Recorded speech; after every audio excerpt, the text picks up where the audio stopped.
life. But perhaps I can give you justice in the name of our king.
I can give you justice.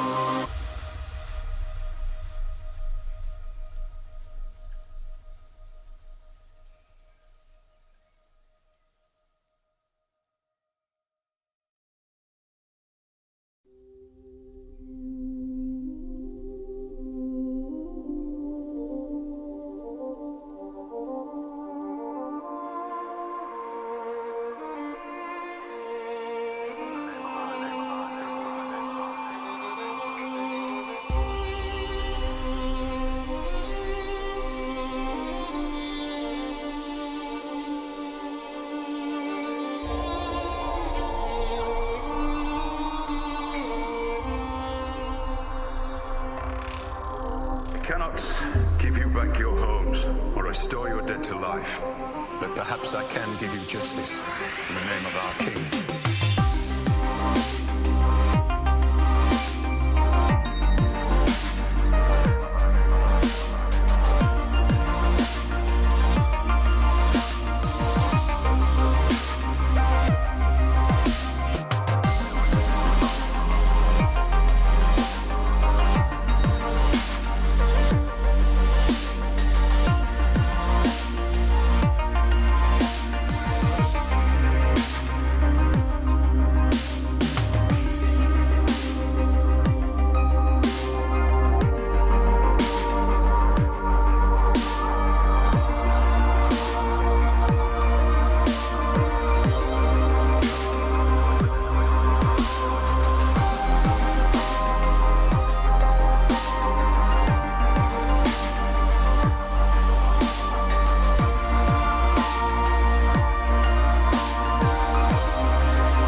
perhaps I can give you justice.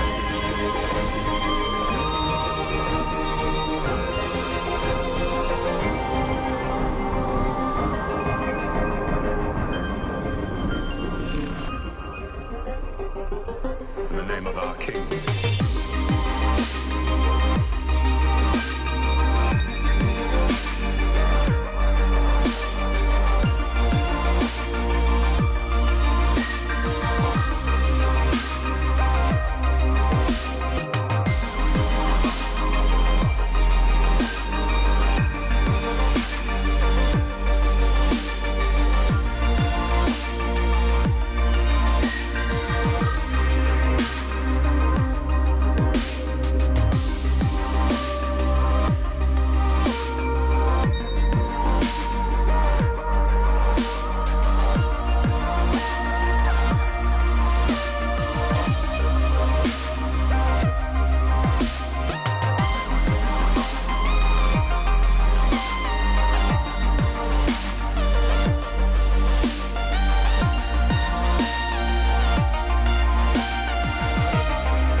Perhaps I can give you justice.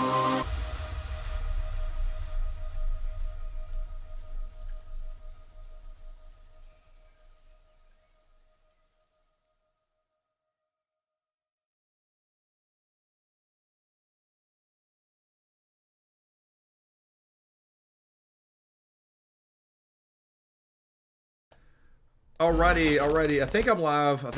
Am I live? Hello? What's up, everyone? Sorry, I'm a few minutes late. I did not get to finish the end of the little thing there. About 20 minutes to go. But anyway, what's up, everybody? Again, if you don't know, I posted on Patreon earlier, so James is not here tonight, so we will probably stream again tomorrow, I think, but I'm not really sure yet. So, okay, I'm live. I'm good. We're good. Hello. Let's see who we got up in here. There's Lord Kev, John Clayball, Yvette, Steph the Rose. There's Lauren Wagstaff, Khaleesi Mandy, K-Dubs, Nightbot. By the way, guys, I cut off Nightbot's spam shit filter stuff, by the way. DB Callings, Joaquin, what's up? Eric Newcomer, Anita, Zara. There's Raina, Marie, Dragon. I am alive. I am alive, Dragon. Karen W. There's Randy Suimatsu. John Haymaker, hello. Bob Fisher, Sean Kerr, R.N. Smith, Courtney Osborne, Dark Angel. Let's see where I lost my spot here. RX Dude, Callie, Ida, Mandeep, Jay is bored. Steph the Rose, there's D Brown. Hey D, what's going on? Callie, Bob Fisher, Yvette, Mike W, Roxanne, Natalie, Big E, what's up, Big E? And Callie, Top Shelf Underground, what's up? Deshaun, hello. Barack Obama's back, Tedis, Jeremy Stamper, Christian O's, hello, everybody. Anyway, so I did not get to see the entire thing. I'll finish the last little bit here shortly, but about 15 minutes left, or 20, I guess. But I want to talk about it a little bit. Really, first off, really shows you, we know it's a big TV show, but it really shows you just how big this damn thing is. I mean, it's crazy. So what did you guys think about it? I mean, it's really, for me, it's really cool behind the scenes because I wanted to get into TV and movie stuff years ago when I was young. I wanted to be in special effects and all that whenever, ever since I saw Star Wars. So I really love seeing behind the scenes stuff. But this is more of more of a documentary on like the the cast and crew, really the crew. I really love that they shot a few people from behind the scenes of the crew, people that you would never hear of, like the snowman guy. They called him the snowman. He was the snow guy. That was fucking cool to me. But just seeing how big, I mean, it's insane how big. Everybody's got a specific little job, and without one of those people or their staff or whatever, it's crazy. The whole damn thing would fall apart, regardless of what you think of the ending of all that stuff. Anyway, I saw K-Dub's comment earlier flash by. Yeah, I really enjoyed Kit's scene. The table read. I wish they had shown more of that. But where he was like, oh shit, he was like, looking down and kind of crying in the end, where he kills Danny. So, really cool to see that. One thing I was actually thinking about was, I saw Lena Headey sitting there. Everybody was around the table. I wanted to see if Jerome Flynn was in the room. Bron. Was he not at the table read too? I mean, I guess he didn't have a bunch of big scenes, but so I didn't see him though. In the whole thing. So I guess that's still a thing where these two adults can't work out their stuff and be in the same room. I don't know. Anyway, I didn't see him in the whole damn thing, and again, just 15 minutes left. Let's see, Femme Fatale. Every part of the camera work, costume design, makeup, hair, and the entire production has been excellent start to finish. Yeah, there's no doubt about it. It doesn't matter what you think of stories or writing or any of that shit. There's no doubt about it. These people put their heart and soul into this show. I mean, kind of a little touching scene with the makeup girl and not being able to see her daughter for 3 weeks, and both parents were on scene, sad and everything. So pretty crazy. Or I should say the prosthetics girl. She was prosthetics. But stuff like that. Put a little human spin on it. These people, these real people behind the scenes that all worked their ass off for this. And then for us to enjoy the show for so long. Really cool. I thought it was also cool the Night King Vladimir Furtick going out and and he was like, I wonder if they'll recognize who I am. And he goes out there and signs autographs and takes pictures and raises his arms and shit. I thought that was cool. The stunt people behind the scenes, they never get recognized. You don't really know them if you saw them in public. But I thought that was pretty cool. He got some love. He said that at the same time, RX dude. He got some love. The Night King got some love. Eric, yes, it's on HBO now. It came out at 9 o'clock, just like the regular episodes. So anyway, pretty cool. Really cool to see behind the scenes stuff. I don't know if I've fully recovered yet. I've tried to take this week and relax a little bit. I haven't gone anywhere, done anything yet, but I got to get out of here for a little bit. But I don't know if I fully recovered from this whole Game of Thrones thing. Just the fact that it's over. Not about the story necessarily. Some of that still bugs me, but I don't know. It's really weird. Let's see. Festive. This was so awesome. I love that they focused on most of the people behind the scenes. These people put their heart and soul into this show. Yeah, I agree. That's what I was saying. I think it's really cool that they let them do this little mini documentary that started, who we never knew it was happening. It started back in, I guess, late 2017. It's strange that it's over, and it's just odd. I've never had a show affect me, mentally like this show, and it being just done. We all wanted to know, we all wanted to see in the end how it ends, and all, see if the theories were right or wrong or indifferent, and now it's just gone. Anita, I may go to the mountains. I may go actually to the mountains. I'm actually thinking about the mountains, going back to Cherokee for a few days. This will be a good time to read the books again, because you'll definitely see the brand clues coming. I'm telling you that now. Let's see, really quick. I know I got a couple questions on Patreon. I won't make this too long tonight, guys, because again, we'll stream, I think, tomorrow, and then we'll be on Twitch on Tuesday as usual with Val. Eric Newcomer, thank you, Eric, for the super chat. Thoughts on Bran being the ultimate villain in the books? Bloodraven and maybe Children of the Forest with him. Children of the Forest created Night King to deal with the First Men. Now, I still don't buy that idea, Eric, that he's a villain. I really don't. I don't think that's, it doesn't seem to fit still. So I think he had little glimpses of things, because it's really unclear, especially in the show, about how much he can see in the future.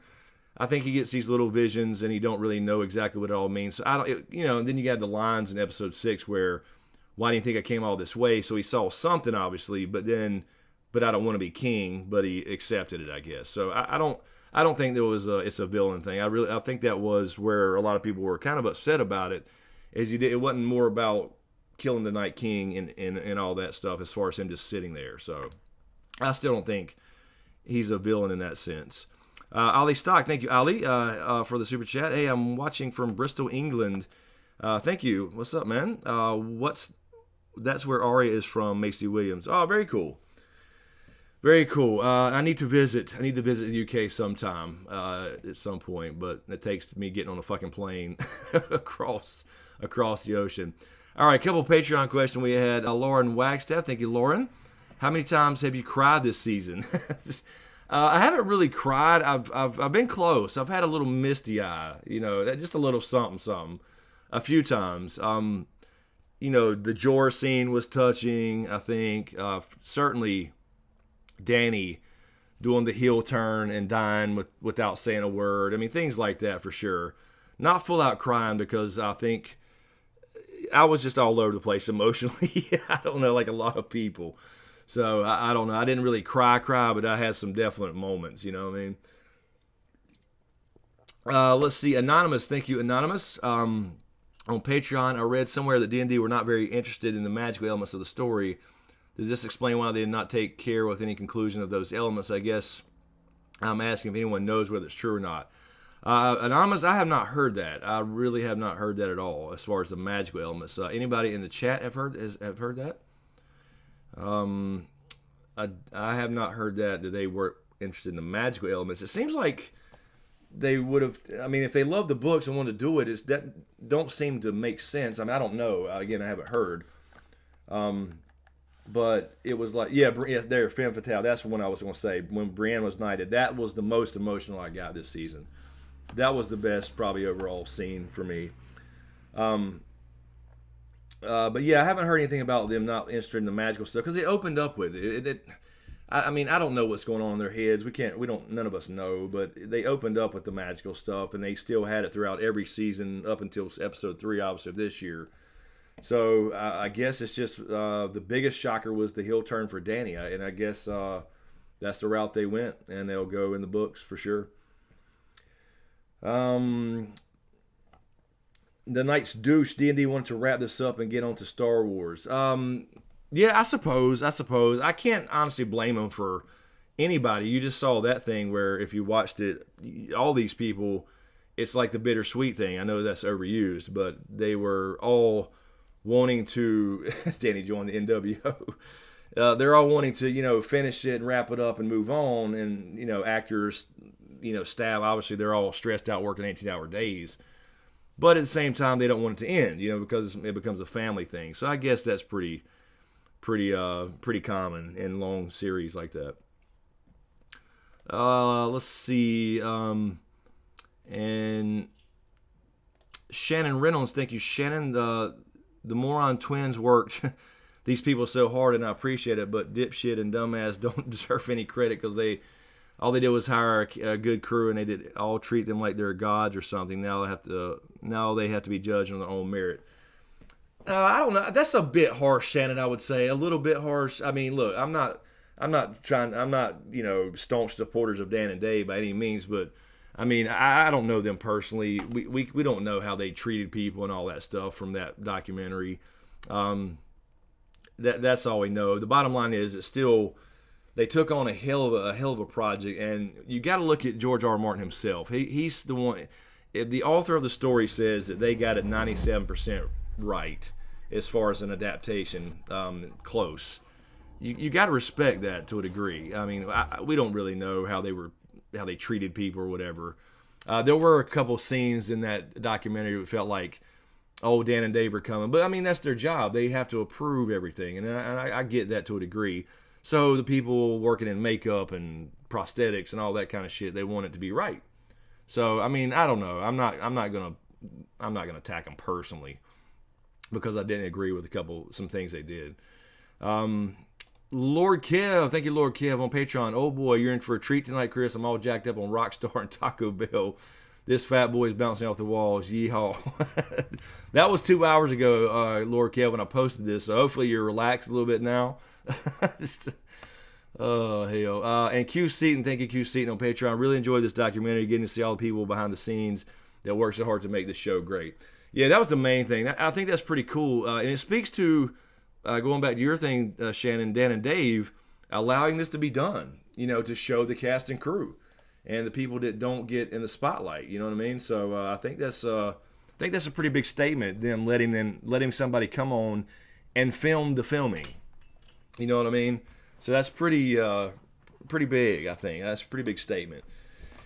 Randy, thank you for the super chat. Conleth Hill looked disappointed at the reading. He did. He absolutely did. And, I think it was Gwendolyn Christie, hand on his shoulder. But he obviously came out in that article saying he hadn't been happy the last couple seasons. So I think that look was definitely disappointment. There's no doubt about it. Look, yeah, still fucking kicking.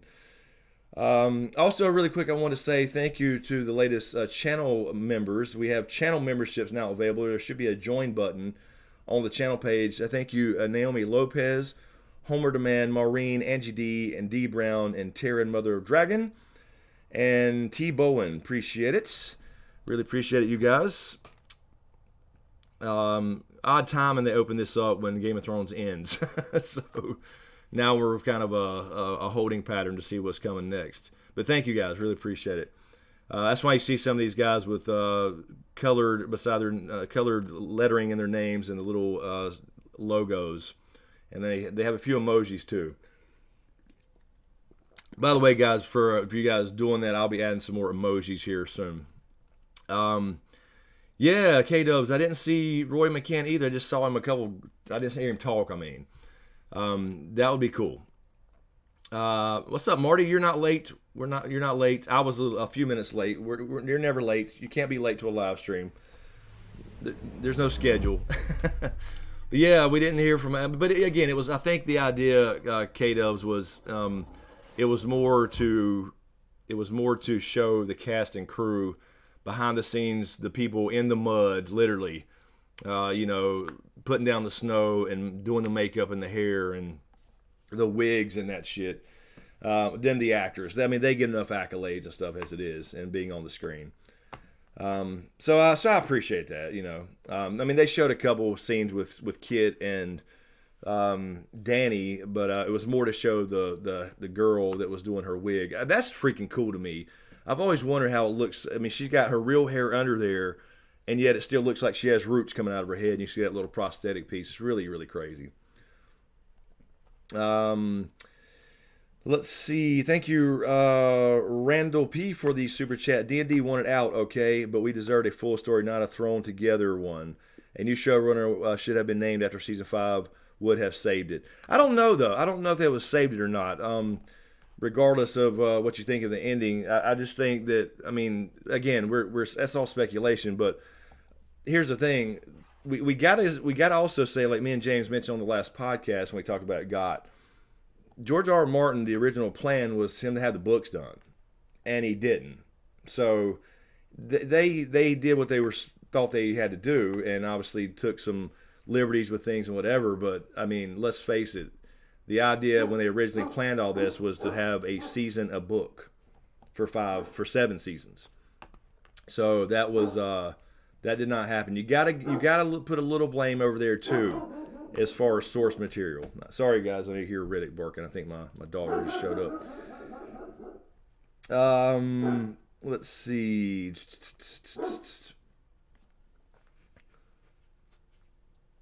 Tiffany Oliver, all that work and raw emotions from the crew and cast reactions made it even more that they ruined the scripts. This again could have been so much better with all that talent and effort just needing. Yeah, I think a lot of us agree with that. There's a reason. I try to be fair about it. It's been harder and harder to be fair.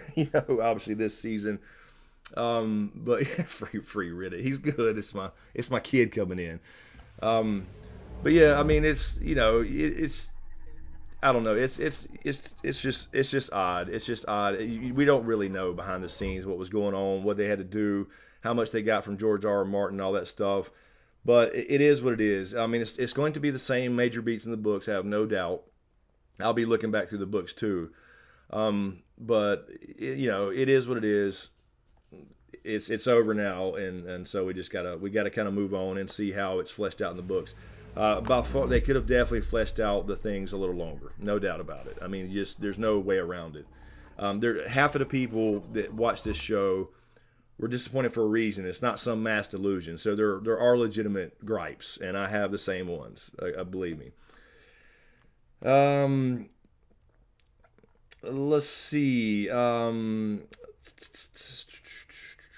Eric, thank you, Eric, for the super chat. Looking back, what's your best and worst episode, season 8?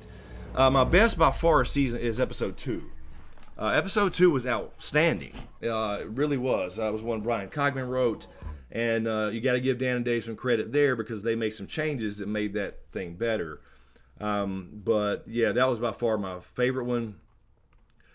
I don't know about a worst one because they were all visually great. I think it was the rush. It was the rush as far as a worst one, the worst one. I don't know. 1 was okay. It did what it was supposed to do. 2 was great. I loved 2 for the most part, about almost everything about it, all the reunions and all that stuff. The battle looked great. I mean, as far as visually where you couldn't see, that would be episode 3 because it's so dark. But just the heel turn for Danny was too fast, even though that's the direction they were going the whole time. Things like that. So visually, episode 3 only because it was so dark. But I mean, when you look at stuff like this, you see how detailed everything is. It's so crazy. You're not ever going to see that little single drop of blood, that extra drop of blood they add to a wound on a white, but it's there. It's just crazy. So I don't know about a worst one. I think the biggest problem, like I have most of us agree that it's just the way they did it. You know what I mean? Let's see. Thank you, Lauren Wagstaff, for the super chat. How's the kitten? Doing good, and they're sleeping. She wasn't here on the bed, in my bed. Now she's back in Camden's room. Doing good. I think it's Kira. I think it ended up being Kiki, because Camden's already calling her Kiki for short. Kira goes with Riddick, the character where I got Riddick's name. Mo Castillo, thank you, Mo, for the super chat. I just want to say thanks, man. I appreciate y'all you've done. I enjoy the show for what it is. If I was given a choice, I'm going to the True North with John and Tormund. Thank you, Mo. Appreciate it, man.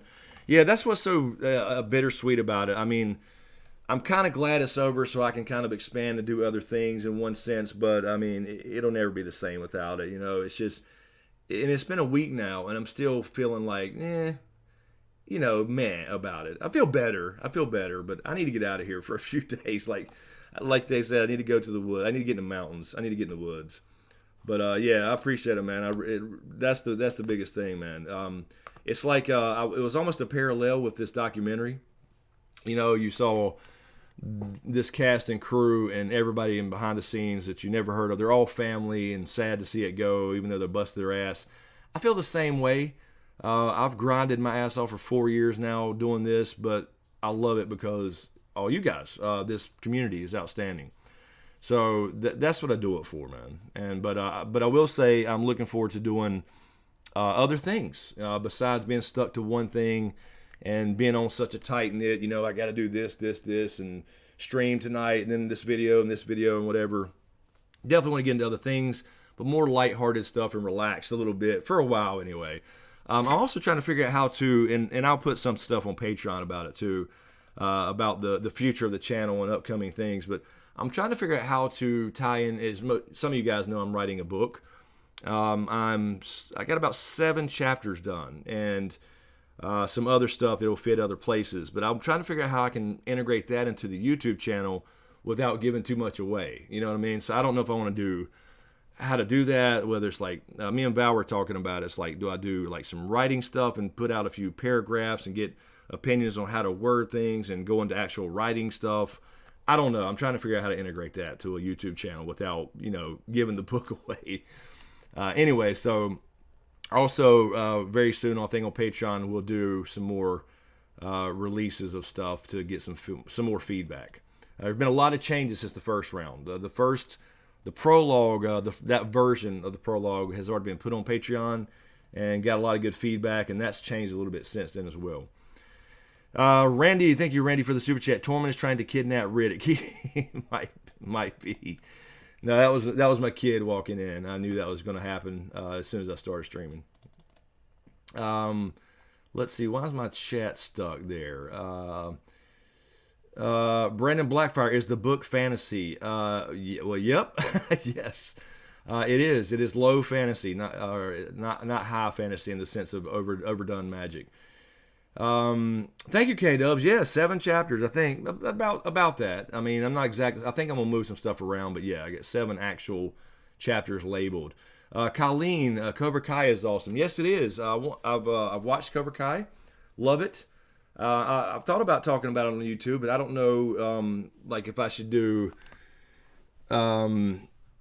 like, per episode, like, talk about it, or just have maybe streams about it or something. I don't know. I may just do more streaming than videos for a while. Ida was depressed with the ending. Yeah, I think a lot of us were pretty depressed about it. It's supposed to depress you, regardless of if they got there in the right way or not. That's the biggest thing for me. I think I learned a lot about myself and stories. I just prefer happy endings. That's just me. I mean, I don't mind the tragedy and whatever for characters. You can't have this perfect happy ending or whatever. But at the same time, man, it's like, do you really want to invest 8 years of your life into a show or whatever, into books, and get all invested and go in deep and all this kind of stuff, and then it just end horribly? I don't know. I mean, that's why it's called fantasy. There's enough horrible endings in real life. You know what I mean? So, I don't know. It's just something to think about. Monkey Mail Dog, I'm so pissed I'm not sure if I want to invest in the prequels. Yeah, I mean, I can understand that. I've had a lot. When I did the prequel video, which is, I put up, when did I put that out? Tuesday or Wednesday. I had a lot of feedback in the comments saying that, like, I don't know. I don't know if it's making me so mad. I'm not going to mess with the prequels. But keep in mind with the prequels, at least, that there's only a few things we know in the World of Ice and Fire and references in the main books to the Long Night, the history of the Age of Heroes, and a few characters. There's literally a few sentences in the World of Ice and Fire about those characters. So they can't really screw it up. And George R. R. Martin is going to be working with them pretty close, I think. So you can't blame who, if it goes good or goes bad, you can't blame the writers for not sticking to source material, because there really is none. Only a few lines here and there and references and all that stuff. So, I mean, I'm gonna watch the prequel. I got to see what's going on with Westeros 10,000 years earlier, and we'll see. We'll see how it goes. It may not be interesting. I don't know, but we'll see. We'll see. Brandon Blackfire, I'm going to cry when Winds of Winter comes. Yeah, I'll tell you what. It's he did say the other day that he should be out by the end of 2020.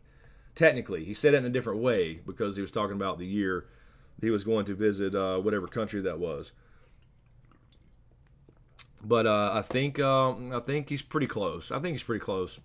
I think what he's trying to figure out is what to take out and rearrange and put in A Dream of Spring, or move things, whatever. I don't think it's as much writing as it is adjusting. But that's just my opinion. I don't know. I'm not in his head. Lauren Wagstaff, I'm cautiously optimistic about Blood Moon. I want more info, especially if they're considering it canon. Yeah, exactly. I mean, that's the thing. Again, it'll never be the main story. It'll never be, all these characters we fell in love with. But we can certainly get invested in these characters depending on what they do, what it's about. Are we going to see the foundation of houses that we know now? All that stuff. So, I mean, I'm obviously interested in it. We'll see. So we'll definitely talk about it, and any news that comes out, I'll definitely do videos about. Jake from State Farm is sad too. Everybody's just sad. There we go, K-Dubs. Hashtag get Chris on Blood Moon. Yeah, I don't think that's going to happen. That's not going to happen. What's up, Tim F? What's going on, man? Hairless Oyster. Darren, we're seeing some old school people up in here. What's up, Hairless Oyster? Yo, I hope D&D choke on a bowl of rotted imp Jenny's before the backside. I'm sorry, I'm moving. The thing's moving. Dry pump the Star Wars franchise. Have fun, be well, stay hydrated. Thank you. Yeah, I mean, I hope Star Wars supposedly is going to be the Old Republic, so I don't want them to screw that up. I don't care who it is. But yeah, there's plenty of source material there. So if you think about Dan and Dave, everybody loved 1 through 4. 5 is where people start having problems because they were in their books. There's plenty of material for Star Wars. There is no lack of canon material, and they can pull stuff back from this legend stuff as well. So there's plenty of stuff to actually go by, as opposed to just making it up.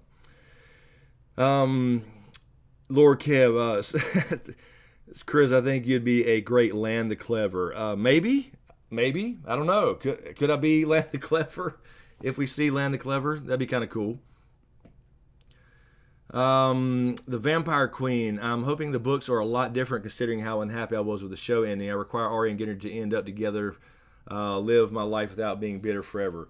Yeah, I tell you what, I don't know about, I mean, they could change some minor things like that, but again, I think Gendry, or I don't think it'll be Gendry, probably Edric Storm in the books, though. Probably not Gendry, so you could have Edric Storm being the Lord of Storm's End for Dany, where Gendry can maybe go with Arya, but I think the major beats are going to be there. There's no doubt about it. Bran will be the king, and Dany will do the heel turn. It'll just happen slowly over time. It's too big for it not to be. Artsy Girl, thank you for doing this one last time. Thank you. No, we'll keep going. We'll do again when James gets back. I think tomorrow we'll try to do it. I'm not sure of the schedule. We'll try to do it a little earlier. I think we'll wrap it up with James one last time, one last stream. We'll call it the last stream, Game of Thrones stream. But we'll keep streaming and doing other things and as well. So we got other stuff to talk about. I kind of want to talk about Lucifer a little bit because it's more lighthearted and relaxed. You don't have to get so invested in it. You know what I mean? And there's not a lot of deep lore except for a little bit of comic book lore. He is a DC character, Vertigo. I really love that show. It's pretty cool, but it's not so like gut wrenching. You know what I mean? Anyway, RX dude, don't go in with theories and you won't be upset. That is true. I will say, as far as I've had a lot of people say that in comments too, and I know other YouTubers have, and people who do theory crafting. I'm not mad at all about my theories being right or wrong. I got a lot of stuff right and a lot of stuff wrong and don't care.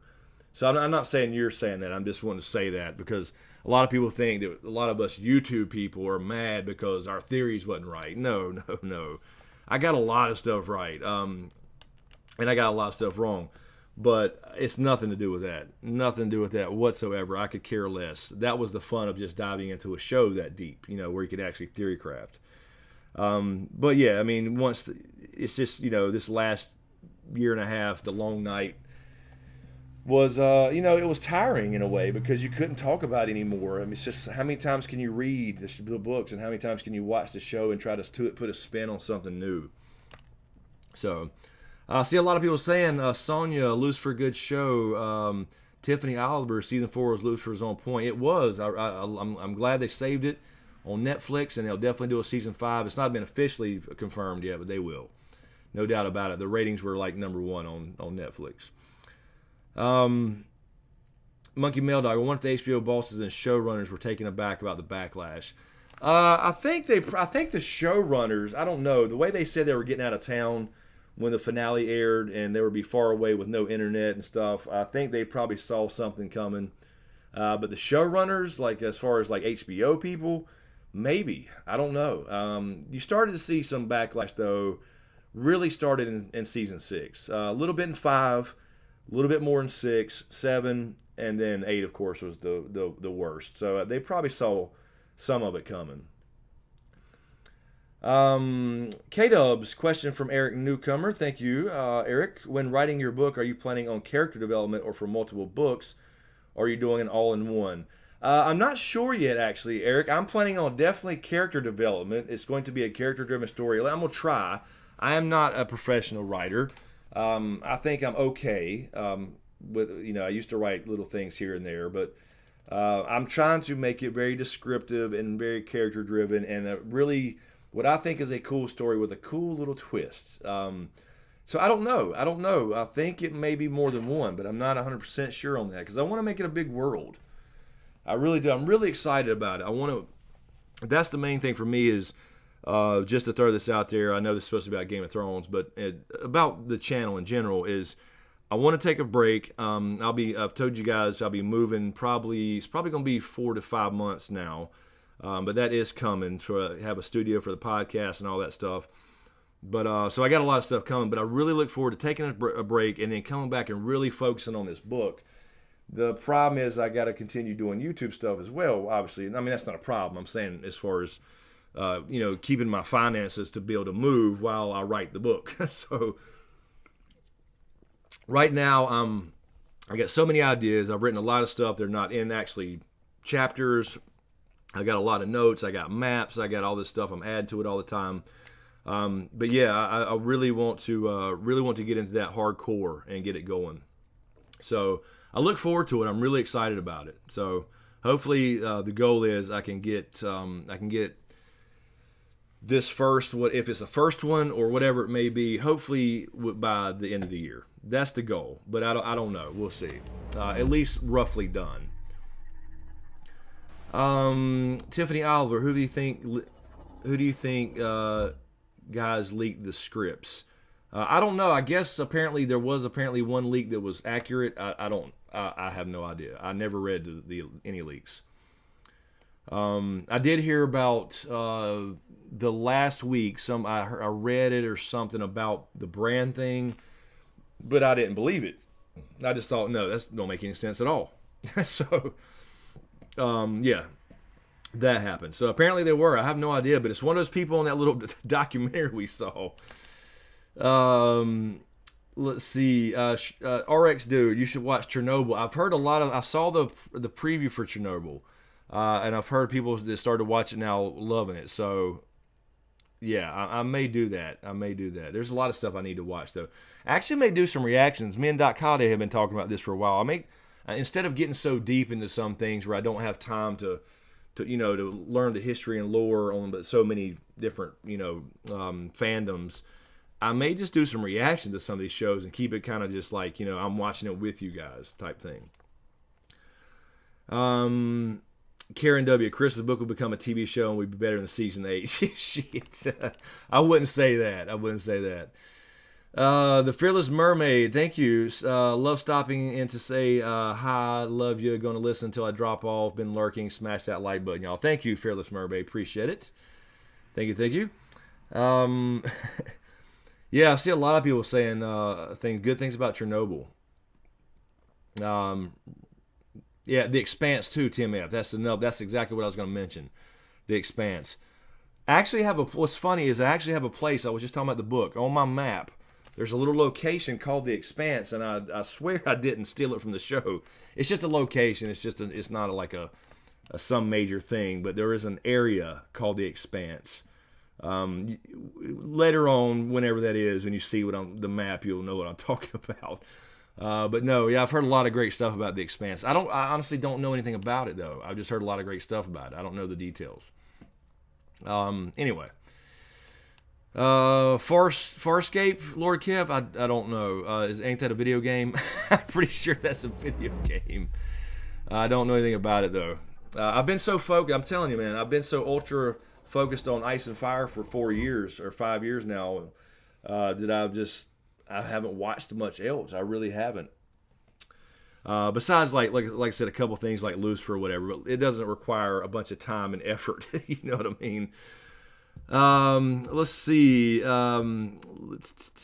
Randy, thank you for the super chat. The books can explain the story in more depth and make the actions of the characters seem more understandable. One more season would have helped a lot. No doubt about it, Randy. For sure. You would have had time to flesh out and start seeing little signs of Danny. I mean, obviously they planted some things, but her actually doing something horrible to an innocent person.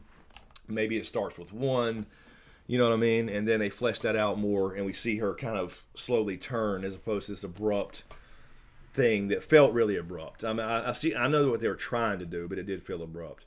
So there's no doubt more time would have helped. But, you get their perspective a little bit. You can't really get it unless you're part of it. But just look at that documentary. I mean, look how much work and time and stuff it goes into one episode, much less a season. So, I mean, I get it. I do get it to a degree about, like, let's just do this many and get out. Doyle fan, thank you for the super chat. 49ers are coming for the Panthers. Fan from Cali, thanks for everything. Thank you, Doyle fan, and welcome back. Haven't seen you in a while, but yeah, maybe, I don't know, man. I have not kept up with the draft this year. I mean, I know who he drafted now, but I haven't kept up with it hardcore this year. It's Game of Thrones season 8 has been everything. So I have no time to look into other things. So we'll see. We'll see. Hey, but look, I was a 49ers fan, as you know, before we got a team here. That was my team from way back in the day, because Jerry Rice is the GOAT as far as receivers go. So I was a 49ers fan, man, and a San Francisco Giants fan in baseball. I did see old Candlestick Park. I did fly out to San Fran for work years and years ago and got to finally see Candlestick back in the day. But, yeah, before we had a team, that was my team, man. I was never a Cowboys fan, because around here before we got a team, it was all Cowboys or Steelers and a little bit of Washington Redskins. But, yeah, I was 49ers. Joe Montana, Jerry Rice, and then Steve Young. Got to go see them a lot, play a lot in Atlanta, actually, back in the day. Punch quote. Formerly HHH1200, thank you for the super chat. How does Bran see Drogon over King's Landing without warging? That was a vision. That was one of those little green visions. So he doesn't have green dreams like Jojen. He has apparently, again, they made it a little bit unclear.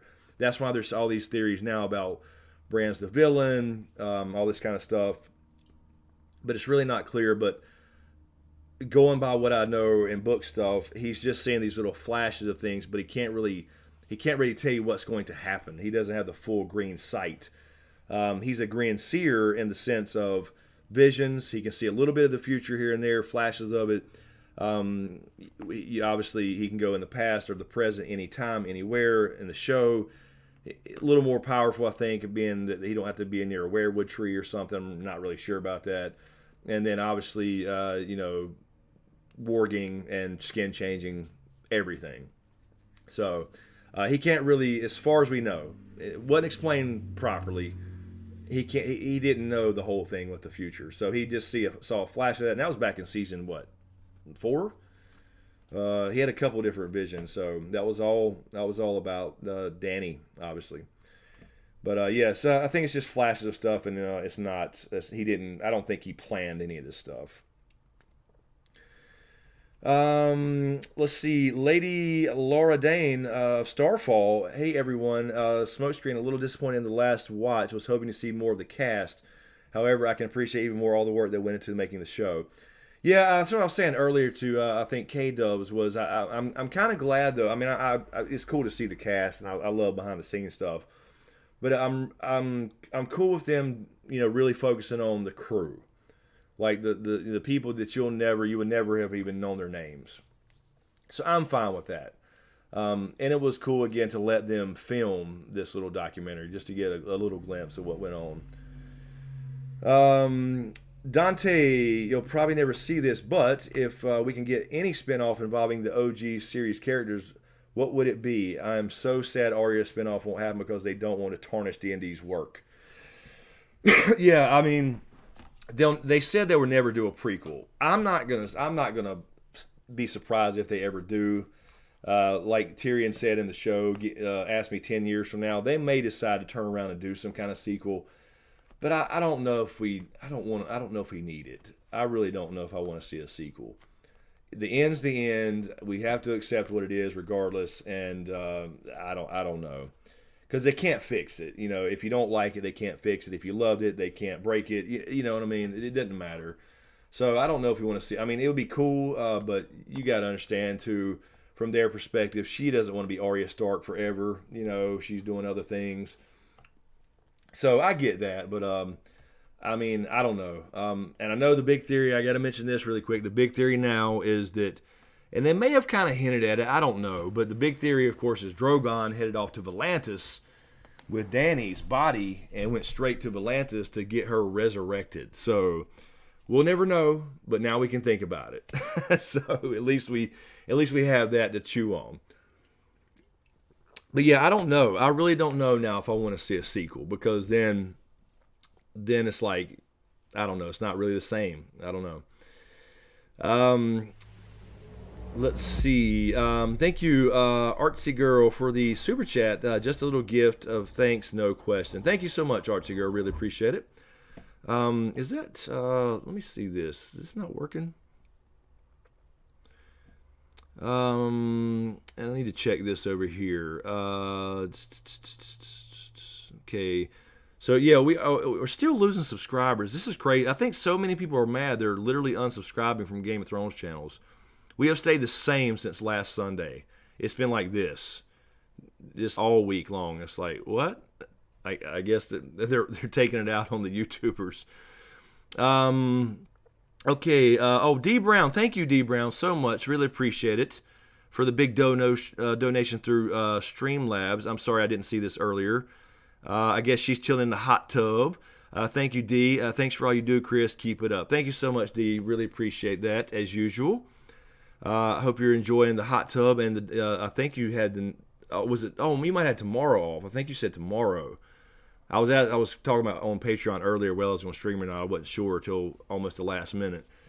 And then I think D said she had tomorrow off. But so we'll do it again tomorrow, I think, with James. And thank you, by the way, Robert Alley, for subscribing, and Aaron Williams. I'm sorry, Aaron. I always got to say Aaron now. Appreciate it. And there's a Russian name that I cannot pronounce, so I won't even try. Thank you.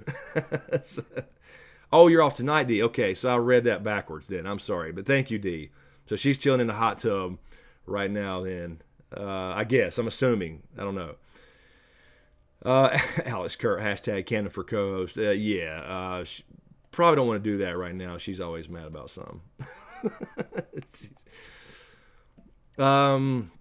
Tiffany Oliver, it's not y'all's fault. I think people just want their subs page to not just be got videos because it was just hurts at this point. That's a fair point. I agree. That's probably true. That's probably true. They probably see it, but again, it's over. And a lot of people are turned off by it. They don't care about prequels. I get that. It's just really odd because it started happening last Sunday, like during the stream. So it's been just going backwards. So much for 100K. Anyway, that's why I want to do other stuff, obviously. But now it's like I'm still a little confused on what exactly I want to do. That'll be fun for everybody.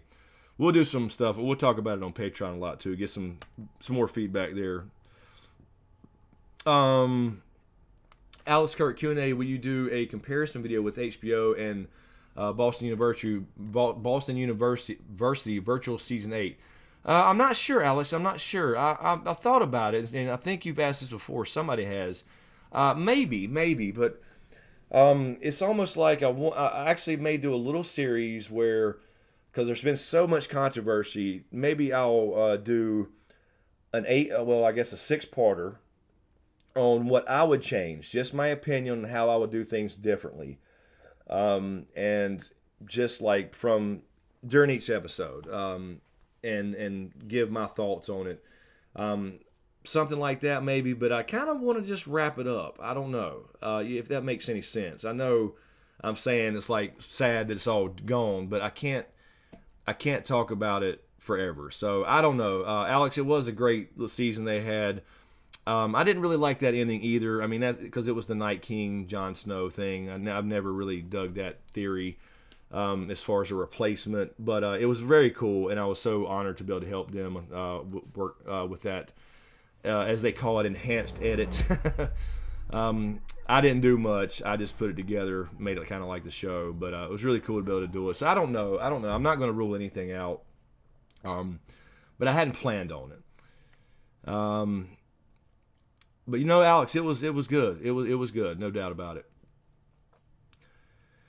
Marty, do what you want, Chris. You have what Carrie Fisher called a merry band of stalkers. There you go.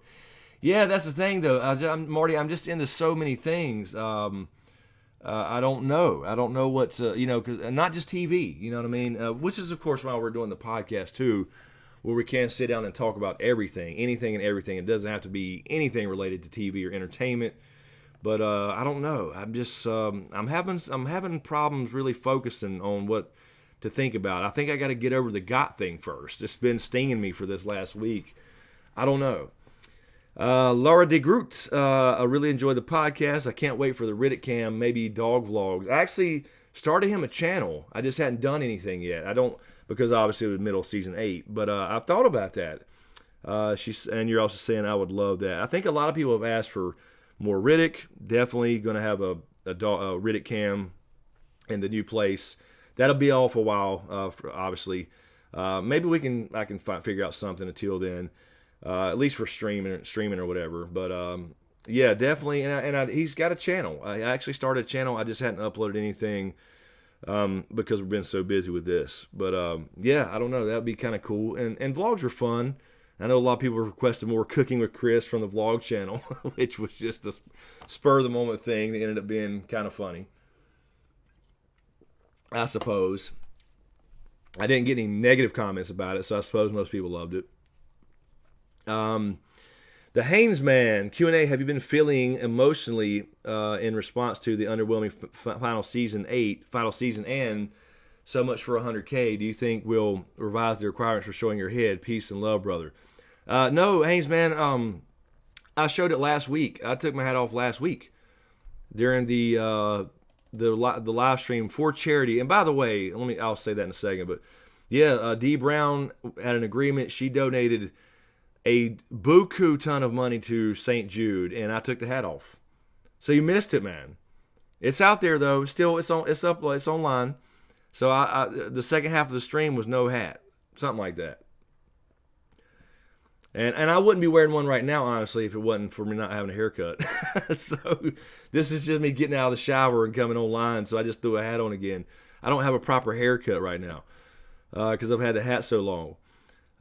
But yeah, want to say that really quickly too. Again, thank you to you guys who stopped by last week during the St. Jude Play Live stream.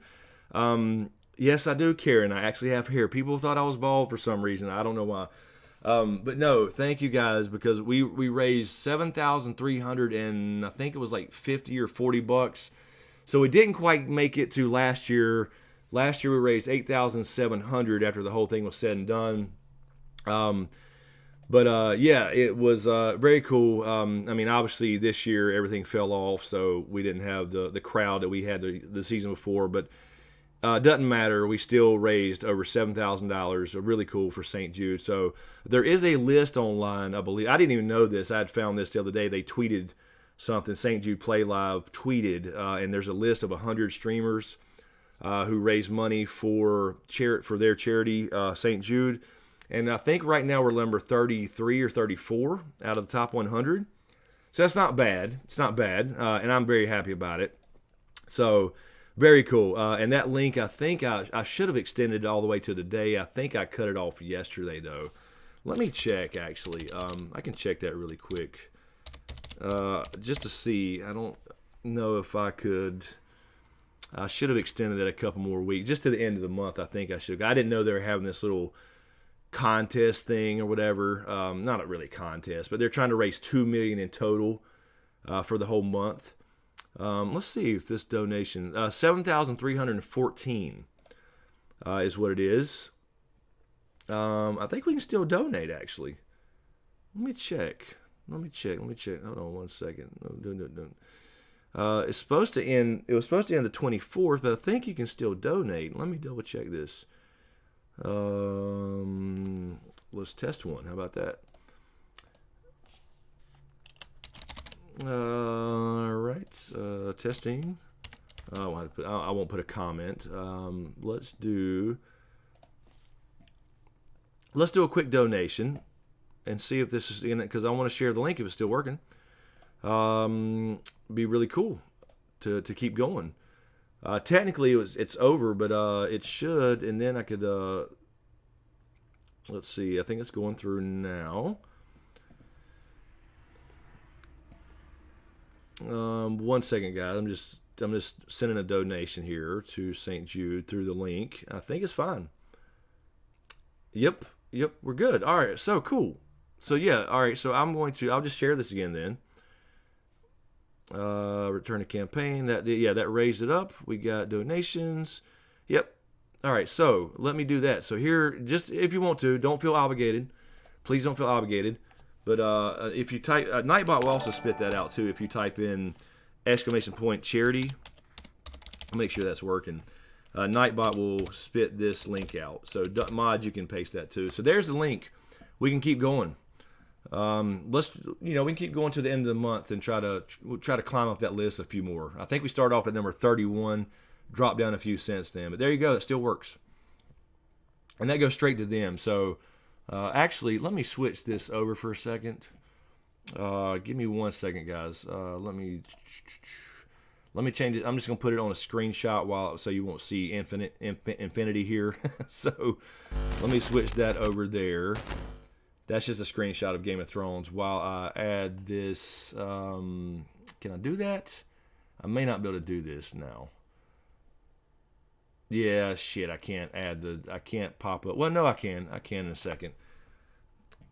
I'll try in a second. I think I can throw up the little bar up top again just to see. Anyway, no big deal.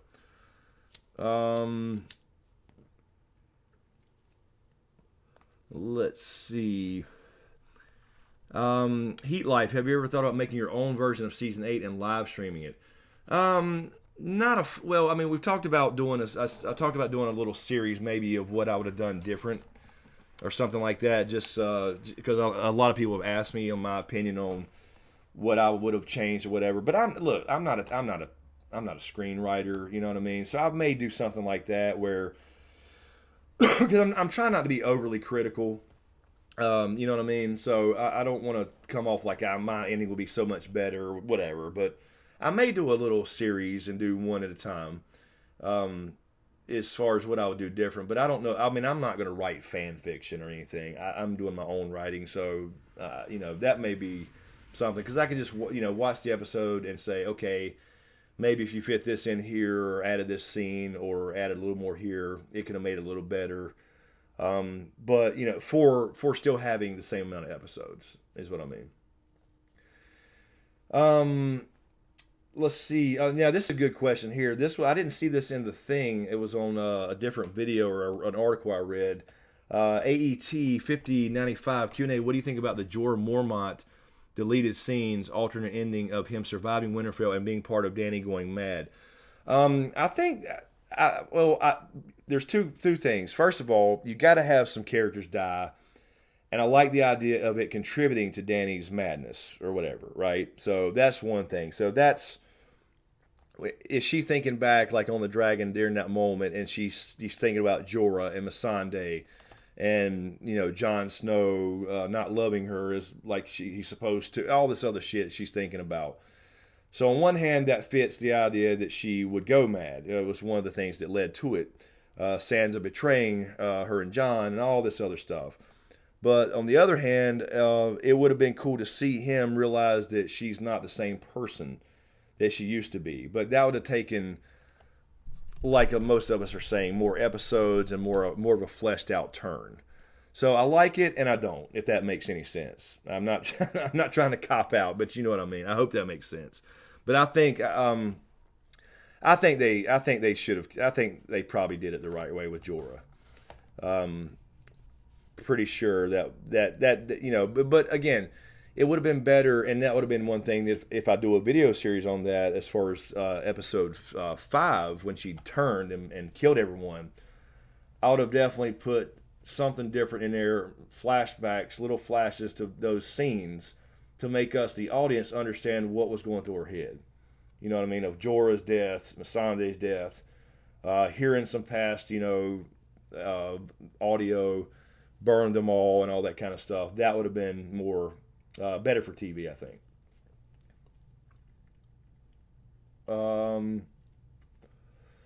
Let's see. Chris Murillo, Q&A. Germ said the ending for the main characters is the same as the books. Yeah, he said the main characters would be the same endings. He said the differences would be obviously the minor characters and people not on the show, but they could get there differently. So let's say we saw, let's just use Jorah for an example, since we were just talking about him. He died protecting Dany at Winterfell, so yeah, he will still die in the books, but he may not die in that situation, for example. So it doesn't have to be the same, but yes, they will end up in the same place. Cadler29, thank you for the question in the chat here. I'm a big fan of this channel, so glad you'll still be creating content. Yeah, I'm not going anywhere. I think that's I think a lot of people think that because we were all kind of Game of Thrones channels, we just kind of go away. And maybe to some people, but no, we're going to keep going. We're going to do other stuff. We're not 100% sure on everything, obviously. But yeah, I mean, we're going to keep going. We're going to keep streaming. I'm going to start streaming on Twitch a lot more like I used to. So, you can follow me on Twitch there. Sometimes we just talk like this, and sometimes I'll be playing games. We can talk about anything, anytime. And that's always fun.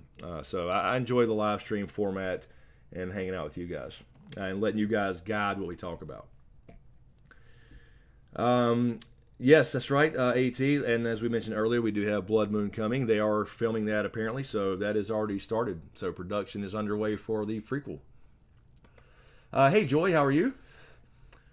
Patty Wicksteed, hooray, finally made it to a live chat while you were still live, and I'm staying too. Awesome, Patty. Welcome. Yeah, this is a much more intimate thing here now. I think we got like 392 or 400 people as opposed to 4,000. So much more laid back and easier to keep up with. So really appreciate you guys stopping by. And again, I think, I'm not 100% sure. I'm not sure about James's schedule, but I think we'll do one last Game of Thrones wrap-up stream. Awesome, Patty. I'm glad I got it. I'm glad I got it right. I do name butcher a few people, but I think I get it right most of the time. But it's just hard to see names sometimes in this chat. Bucko,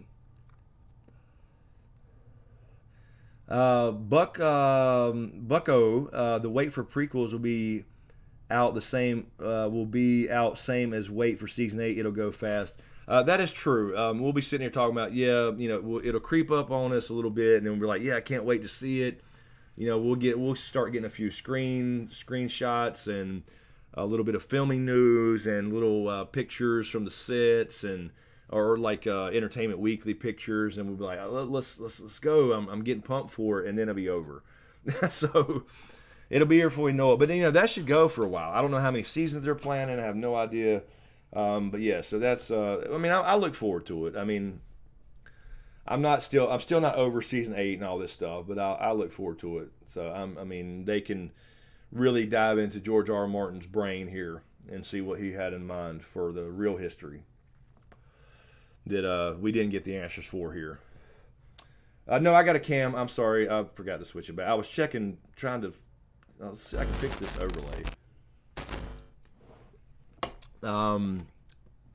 I was trying to turn on the St. Jude bar. Can I do that? No, there you go. There we go there. And this one? There, it popped back up. Okay, so that did update. So I got the bar back up top there. So yeah, that link still works. So yeah, there you go. St. Jude back up there. And let me fix that if I can. That doesn't really matter. That's all right. I won't mess with it. I'll just turn. Yeah,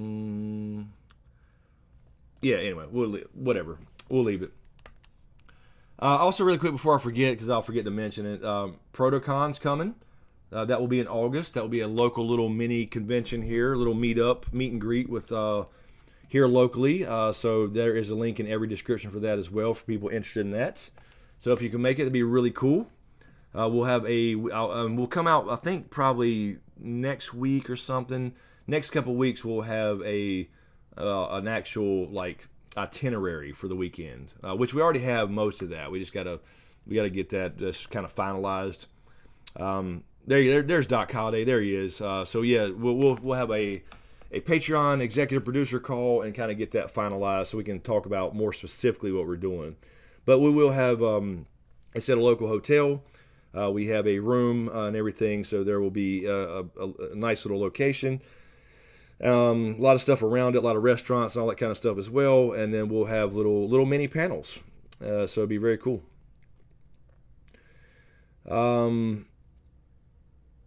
Oh, damn, Anita Reinhardt, a Protocon, that's the day my baby is due. I'm so sad, but I'll be there in spirit from the delivery room. Well, damn. I know you can't put that off, Anita, I guess. So I guess you got a good excuse for not making it. So I don't know. Maybe you can hold it in a little. I'm kidding. Well, damn, awesome, Anita. Congratulations on that. That's not too long. That's not too long. Let's see here. Let me check this thing here. I'm not seeing notifications or something. Are they working? I don't know. Oh, that was my donation. That was my test $20 donation. I'd already donated last week, but okay. So that was my donation I saw. Thank you, Chris, for the donation through Streamlabs through Tiltify, which goes to St. Jude. Yeah, there we go, Doc Cotty. Yeah, Anita, we'll just live stream the birth. Anita, can we arrange that? That's a good idea. Anita, we'll have a panel. We'll have a panel on Saturday. Saturday at what, Anita? What do you think? Lunchtime? I don't know. After lunch? We'll do that. We'll have the birth live on YouTube. And welcome a new little one into the world. A boy. Uh-oh. Good luck. Good luck. Jay, just be glad it's not a girl. Just be glad it's not a girl. I'm kidding. That was all Doc Holliday's joke. That was on him. Let's see. Thank you, Patty Wicksteed, for the donation. This goes to St. Jude. Mostly just thank you for your detailed research and insights. I'm in New Zealand, so no Protocon for me. Germ is guessing at Con Z next year. What should I ask him? Oh, awesome. Thank you, Patty. Ask him somehow in code about the Owl of Faces. I'm telling you, it's still be important in the books. Maybe that's where the Night King's killed or whatever. That'll still be important. There's no doubt. There's still no doubt in my mind that will be an important location in the books. So something about the Order of the Green Men, or mention some kind of island or owl or lake, something where you can kind of trick him into kind of knowing, and knowing what you're talking about and get his reaction. Something about the Owl of Faces. Thank you, Jesse, for the donation through Tiltify as well to St. Jude. Great show, man. Thank you very much, Jesse. Really appreciate it. So yeah, that's very cool. I'm glad that link is still active. So I thought I'd put it down to Friday, and I should have thought about it, leaving it open till the end of the month. But very cool. So that ups our donations there to 7,374. Very cool. Alrighty. Let's see. I'm going to try to keep this a little shorter tonight, guys, because we're going to do it again tomorrow and then Tuesday on Twitch. So, tell you what, let me go take the Riddick out and talk to my kid just a second, if you don't mind. So, give me a couple minutes, guys, and I will be right back.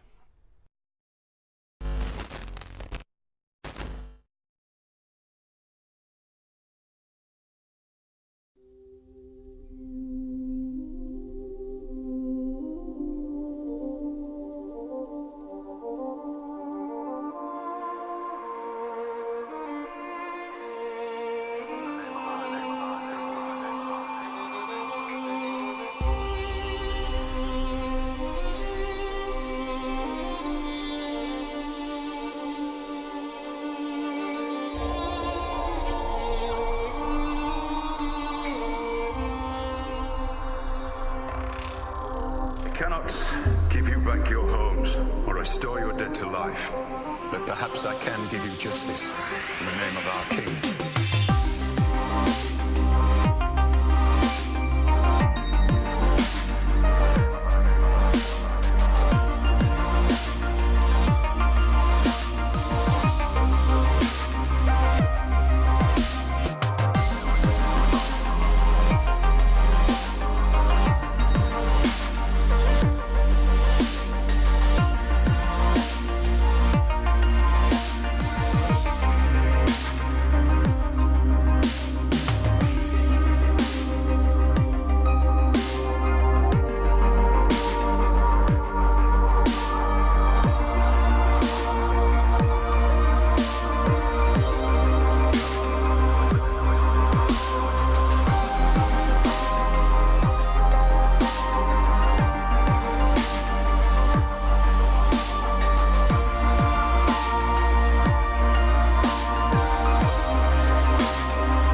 perhaps I can give you justice.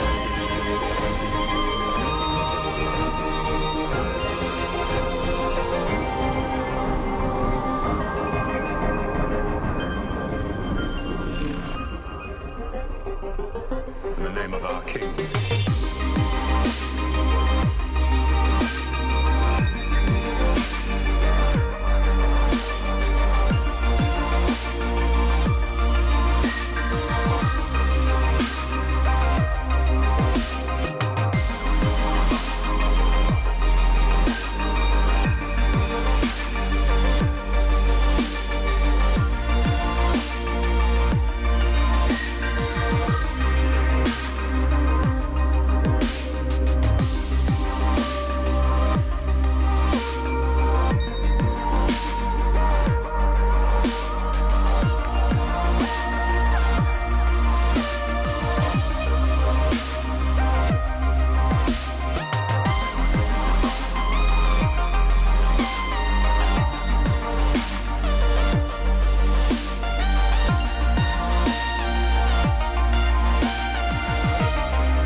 Perhaps I can give you justice. Alrighty. I am back. No, I'm here, mustached eye. I'm here.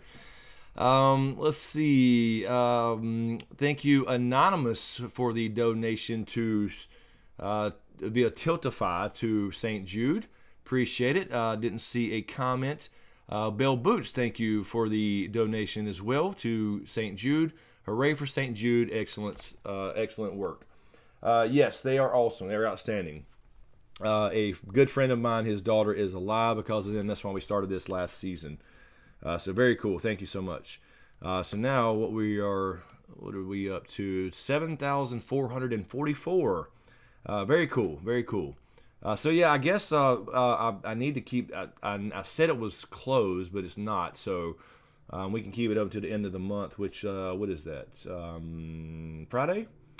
So we'll keep it up until Friday. I'll go adjust the date if I need to. I don't think it matters. And see if we can get to that 10K goal. So very cool. Thank you guys. Let's see. I was checking.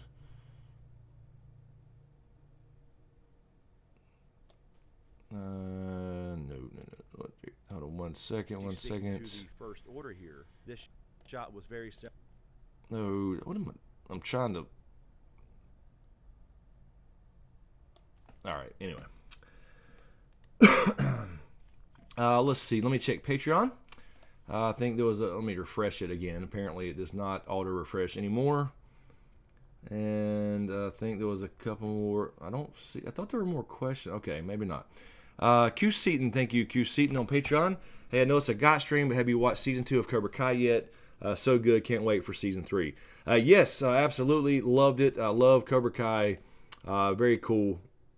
Maybe when I come, maybe I take a break. Maybe next week or later this week. I'm not really sure, and then come back and just schedule a stream for some different stuff and just see how it goes and what you guys think. Yeah, because I've always been confused on like if I did a Netflix or a YouTube Red series, how like do I do like each episode or we talk about the whole season? So I love Cobra Kai. It's just one of those things where I guess it's like you know what I mean? It's not in depth enough with theories and all that kind of stuff. So it's just you can't get into there's no lore. Real quick, Herb Coswell, you just emailed me. Herb, you are okay. I think you are banned again. I'm not sure. What is your Herb? What is? I don't know if this is the fake Herb. There was a fake one though. Somebody, I think maybe James accidentally banned you when he looks in his chat on his phone, but I'm not sure. There's a fake one too, but this is a little old, so I don't know. Is Herb here? Herb, are you trying to type? He's saying his stuff cannot go through, but I don't know. Let me check this. I can't check this channel to see if it's the Herb. Do you still have the Batman logo? Email me back real quick, Herb, and tell me what your logo is, because I don't know if this is the old one. This may not be though, that fake one that we had for a while. I do see your name down here, but again, I'm not sure if that's the fake Herb. I'll tell you what. Let me just take it out. Okay, so that should do it. Herb, if you're here, try to type something if you don't mind. That still showed the Batman thing. That's what you always had, but I think you had changed that. But that could have been just showing that way. I don't know. But other than that, no, I don't see anybody else that I recognize. All these, there's not that many. Luckily, we've had a pretty good run with live streams. So Herb, let's see if Herb can type now. Hopefully he can. Herb is in the Expanse. I see. I don't even know what that means, K-Dubs. Jason Weeks, I'm not Herb. Sorry, Jason. Herb had emailed me. He's been banned for some reason by accident. I think it was. Cassandra White, Chris, thanks for all. Thank you guys. Thank you, Cassandra. Appreciate it.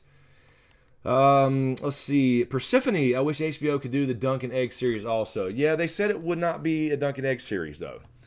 They said they wouldn't be that. Now there's been one prequel. We don't know what it was. It was the one that Brian Cogman was working with George R. R. Martin on. So I think it was going to be Fire and Blood related, but I'm not 100% sure. That's now been canceled, and Brian Cogman has now went to Amazon to do shows there.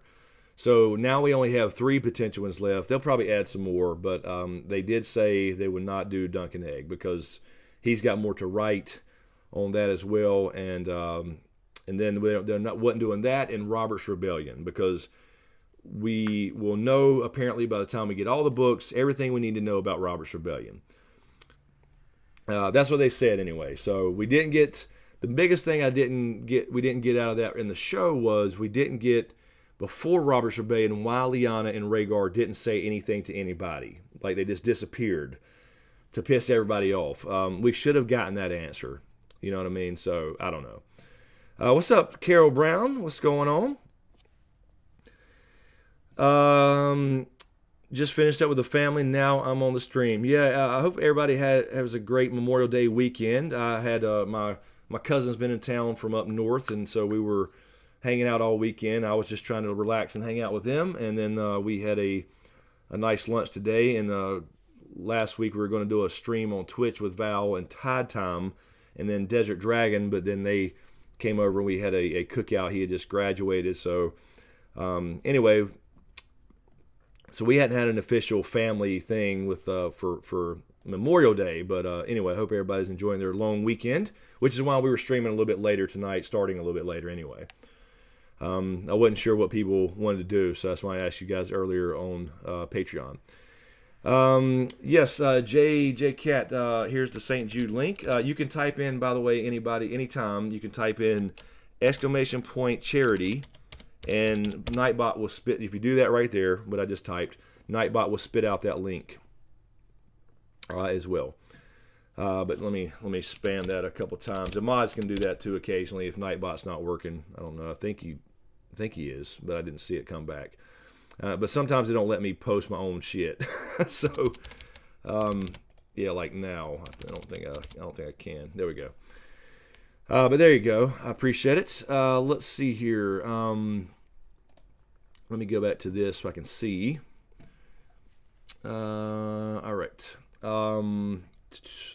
No problem. Thank you. Yeah, Nightbot's apparently not working. I'm not sure. Did we see Herb? Did we see Herb? I don't know. I don't see Herb yet. Did we see Herb come in? Was he unbanned?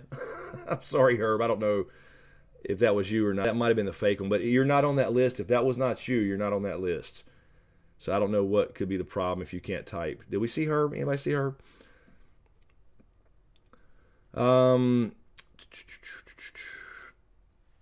Let's see. Yeah, I toned Nightbot down, by the way, guys. I know he was always timing people out for too many capitals, and I tried to raise that up to where it was like enough to still enforce people not spamming things, capitals and symbols and then emojis, but now we have emojis on the channel for channel members. So I raised it way up and then used Morse code. And then it didn't work. It didn't work. So I guess I just cut it off for now. So no Herb. I don't know, Herb, if you can hear me, you're not banned. You're not on the list, buddy.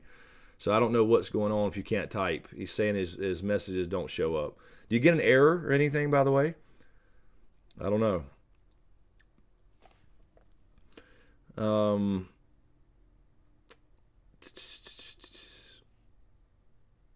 Yeah, you're definitely. I'm just double checking really quick, Herb.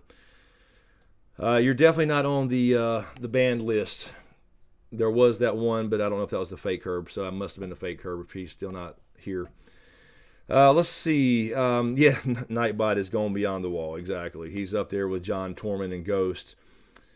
Yeah, I don't know what's going on. He's not responding to command. I thought he did earlier. I don't know what's happening. I'll have to log in and fix him. He's taking a break. Let's see here. Roxanne, thank you, Roxanne, for the super chat. Just wanted to make you say who dat. Here we go. D Brown, do you know, Roxanne? Did D Brown put you up this, Roxanne, to make me say who dat? This was all planned. This was a coordinated effort to make me say who dat. There you go. I said it three times too many. Let me try to refresh Patreon really quick. I don't think there was any more.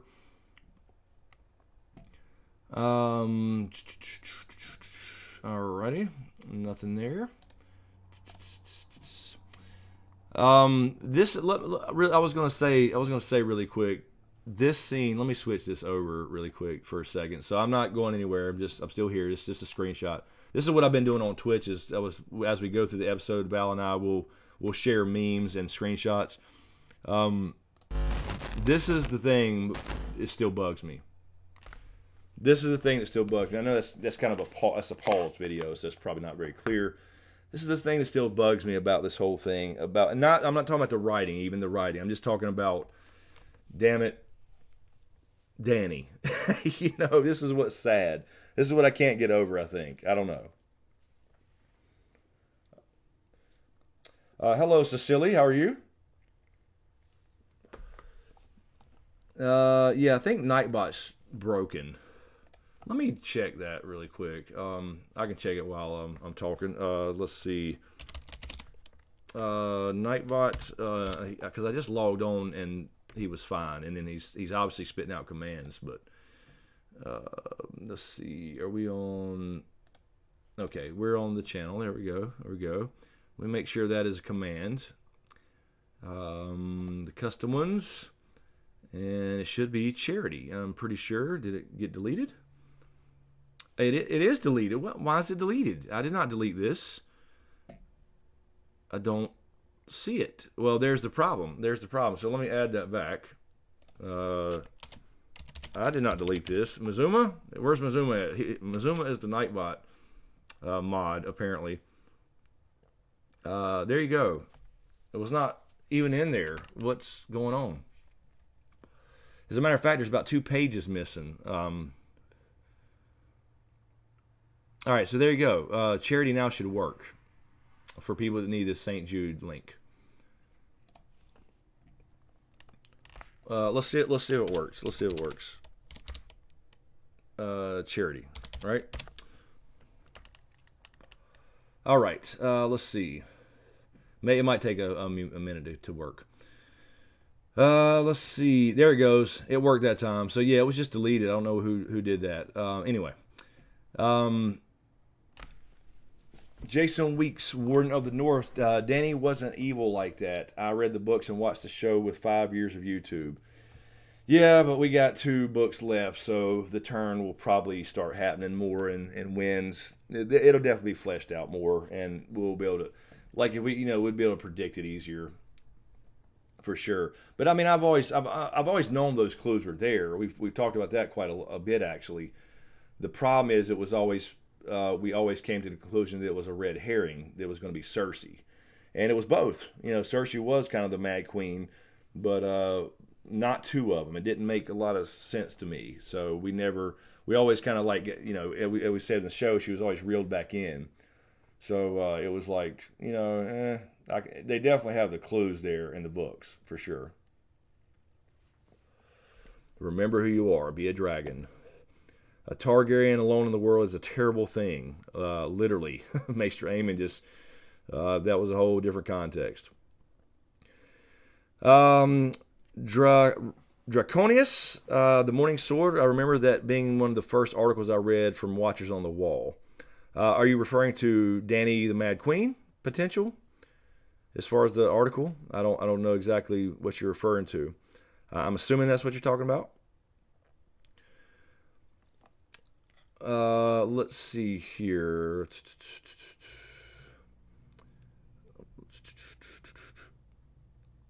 House Sanchez, every time they pull me out. What? Okay, I'm sorry. I'm getting in the middle of other people's conversations here, apparently. I'm sorry. Sorry, House Sanchez. Let's see. Wait a minute. I saw Tiffany. They foreshadowed it. But did not develop it character-wise. They went for shock over development. Yeah, I mean, I think that's the big thing. I think everybody understands that was going to happen. But yeah, no doubt that it was. It just felt super fast this season. We should have seen, and again, more episodes would have definitely helped, obviously. But we should have seen a little bit of it, at least last year, where she, besides the Tarly thing, because the Tarly thing was a calculated, thing to help drive a little bit of fear. She gave them a choice. It wasn't like an irrational thing, but we should have seen. And Danny's killed other people, obviously, but it was always a calculated thing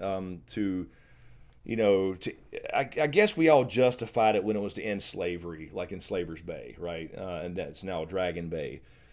But so that was all there, but it should have been where we seen her do something a little questionable starting out, and then maybe at some point she does like kill an innocent person, that she's burned somebody alive that's innocent or something.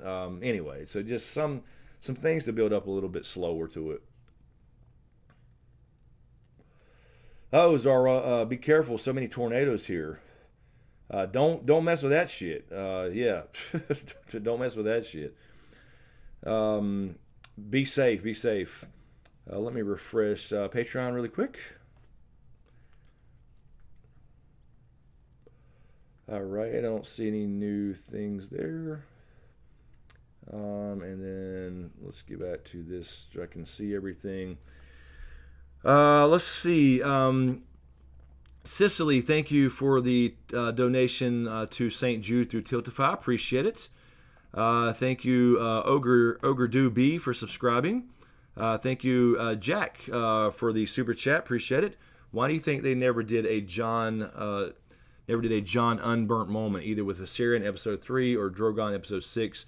Cheapens the RLJ, that was just to make Daenerys mad. Yeah, I agree. I've always wanted to see that moment. I thought, I was holding out hope, even for the last episode when Drogon melted the throne, that he would try to kill him and he would be unburned or something. But they never did. I mean, that's the thing. That's one of the disappointing things, too, was RLJ is now going to be just for, essentially, obviously it wasn't the show, so it'll be very similar in the books, I think.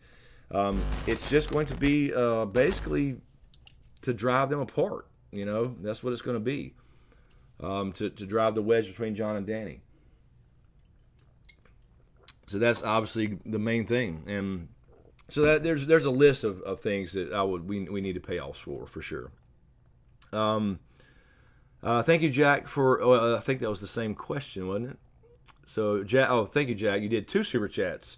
I don't know if you meant to do that, but thank you. Appreciate that. That was the same question. So yeah, I wanted to. I thought that was going to happen in the very end, but it should have happened. It should have happened before, like after he knew. You know what I'm saying? So Viserion would have made sense, where he's trying to, burn him alive, and he actually stands up and distracts the dragon so Arya can get by. That would make more sense. And then he doesn't. We think he's dead, and we flash back, and he's just standing there with his, I guess he'd have to be naked, But then again, the Night King's armor didn't burn. So, but Dany was obviously that way when she birthed the dragons. That was the other thing. So you got to think about this too, as far as the books, guys, as well as the show. In the books, you have the 3 fires and 3 betrayals and all that stuff, right? This was the 3rd big fire. This is the 3rd big fire in King's Landing. So you had the birth of the dragons, you had the burning of the Khals, and then you had the 3rd big fire being the burning of King's Landing. So I guess that was for love of the throne. So everything was for love for the last in those prophecies. So that was the 3rd fire, I suppose. Thank you, Randy Suimatsu, for the super chat. From Protostark to Dawn, this community is magic-y. From Dawn, wait a minute, am I reading that right, Randy? From Protostark to Dawn. Okay, I got you. This community is magic-y. Absolutely, Randy. We make up words here and we stick by them. That's just all there is to it. It's definitely a magic-y community. Thank you so much, man. Let's see. Oh Lord. Yeah, AET. I mean, RLJ meaning nothing now. I mean, it was underwhelming. I mean, I get what they're trying to do. Again, it was supposed to be this. We all, of course, assumed and just got it wrong, that it was about, this bastard who's really the son of Rhaegar, the crown prince, and he becomes the Lord Commander of the Night's Watch, and then King in the North, and then, you think at the end he's going to take the crown, whatever, or with Dany, and then, it's just, I don't know, it's just the way it is. But yeah, I mean, I lost your damn question. I was going to reread your question, but damn it, I've lost it. I'm sorry. Where'd it go? But yeah, RLJ ended up being it ended up being the thing to drive them apart instead of a good thing. You know what I mean? It ended up being the thing that actually changed everything, or one of the things. It was one of the things. I can't just say it was just that. It was losing people. It was losing friends. It was losing dragons. It was RLJ. It was Sansa. It was all that stuff. Bell Boots Q&A. Don't you think it's consistent for Germ to be ultimately making a point with Dany's story about how good citizens can be lulled into allowing an autocrat to rise to power? Yeah, I do. I think that's correct. I mean, it's ultimately about. I agree. So again, I don't have a problem with the story going that direction. That's where it's going. That's definitely going to be a book thing. It's going to be, it's about how even the people with the purest intentions are corrupted by power, and that's what it's about. Which is why I've always said the Iron Throne would be burned. Melted. And that did happen. It was kind of odd. I mean, it was a cool scene. It looked cool as shit. But I always thought that it would be Jon or Dany having it done, obviously. It would make more sense now that we know everything that's happened.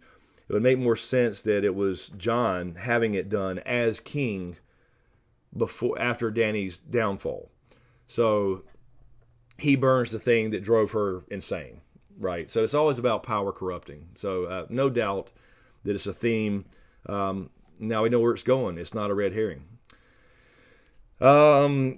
Carol Brown, thank you, Carol, for the super chat. I can already read part of this. Still salty they killed my husband. Sandor's arc wasn't about just revenge. He was on such a path of enlightenment that was evidenced by his actions up until the return to King's Landing. Sleep with one eye open, D&D. So, well, that's the thing. I said that a long time ago, Carol.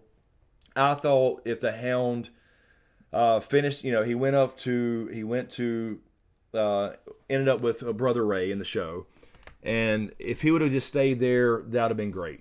I'd have been fine. But then somebody, the Brotherhood bastards came in and killed everybody. That sucked him back into violence. But then after that, it's like, just, or at least after the Battle of Winterfell, I would have been fine with him going back, like maybe that little house where the girl and where they ate the rabbit stew with Arya, and he lives out his days working, just keeping up his own little house or something. Meets him a woman or something, whatever. But that's what I was saying before. Everybody was all hyped on Clegane Bowl, and I wanted to see it too. But I knew if they did it, that he wasn't going to survive it. You know what I mean? So that's why you gotta ask yourself: do you really want to see some of these things that we're always so hyped about? So I think the lesson there was obviously what he told Arya, though. It was a good, look, I've lived. Do you want to become like me? You know what I mean? Do you want to be like me? That you'll die here. Go home. So I know, I hated it, and it's almost that was part of the problem too with everything being so condensed this season. You couldn't really appreciate one scene, like you couldn't really take that scene in where the Hound died, because and so you couldn't really take time to mourn the Hound in a way or whatever, or have a emotional response because you're already so tore up about what Dany was doing while they were fighting. So it was almost overwhelming. Like you have to think back, oh shit, the Hound died. And you can't hardly forget about the Hound. But during the moment when Dany does such a quick heel turn and she's burning citizens, then it's like you forget about it for a minute. You gotta wait a minute. Damn, the Hound died. Which is crazy. So that's part of it too. But I did like the fire thing did happen. We did call that as far as him going out by fire. He kind of embraced the fire and went to it and chose it. So that was cool. Tiffany Albert, Clegane Bowl was Cersei's best scene this season. Yes, I agree. I love that part where she just kind of slips by, and the Hound doesn't even acknowledge her. I mean, besides saying your grace when he first got there, I thought that was great. But the scene was epic. It looked badass. Let's see here. Let me double check this over here real quick.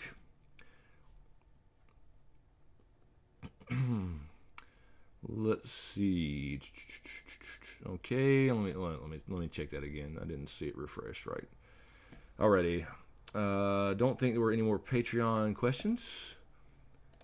Let's see.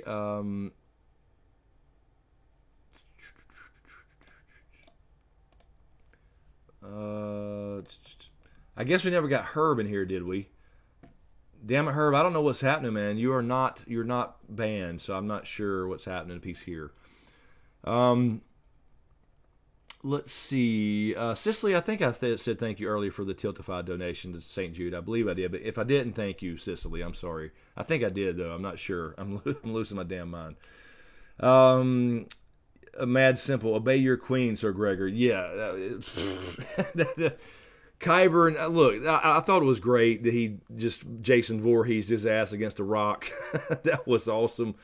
But that's why I think that's why like Conleth Hill was upset about Varys the last couple seasons. I wanted Varys to do something to help Dany before the weird betrayal before she had done anything. I wanted him to have him killed. Like a little bird.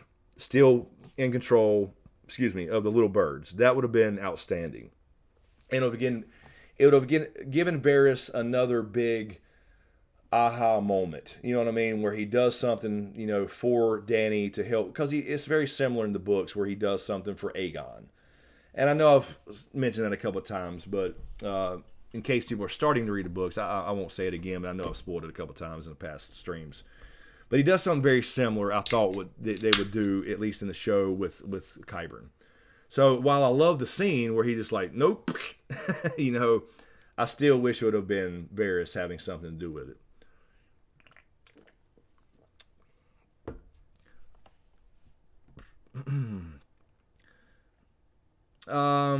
Let's see.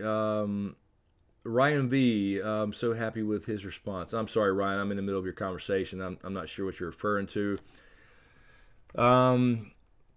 Kieran Ritchie, Jerm might have led the show astray to preserve his own ending. I don't think so, not according to his own words. And again, I know a lot of people hope that everything's different, and it's just not going to be. I mean, yeah, the details will be, and it'll be a lot more fleshed out, and all that stuff.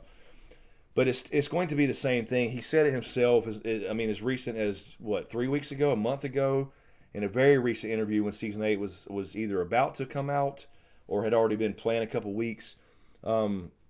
He said straight up, I don't think Dan and Dave's ending is going to be much different from mine, other than the details and minor characters, and you find out what happens to the characters that are not in the show, all that stuff. So while it will be, I'm sure, well thought out and better and set up properly and all this other stuff with 2 huge books to go. I mean, think about it. We have 3,000 more pages at least to read. But it will be the same ending. I don't think he sold them that story. If they ended that differently than he does in the books, and he said a million times he cannot go back and change things, so he's already planted all the seeds, the foreshadowing, all the hints and stuff in the previous books, all the way from book 1. Yeah, I mean, he's just not going to change it. He said it in so many interviews, and I can only go by what he says. But yeah, so I think it's going to be fairly close, Ryan S., this is a great question, and I want to know this answer too. Q&A, do you think D&D will ever respond to the backlash? I think over time they might. I think because you're going to start seeing, I don't know how long it's going to be, a few months from now, you'll start seeing some Star Wars stuff come out where D&D, take a break for a couple months and they go over to Star Wars. And they're going to do some interviews. I'm assuming, maybe they won't, but whenever Star Wars stuff starts, it's usually they interview directors, and you'll see that on Star Wars news.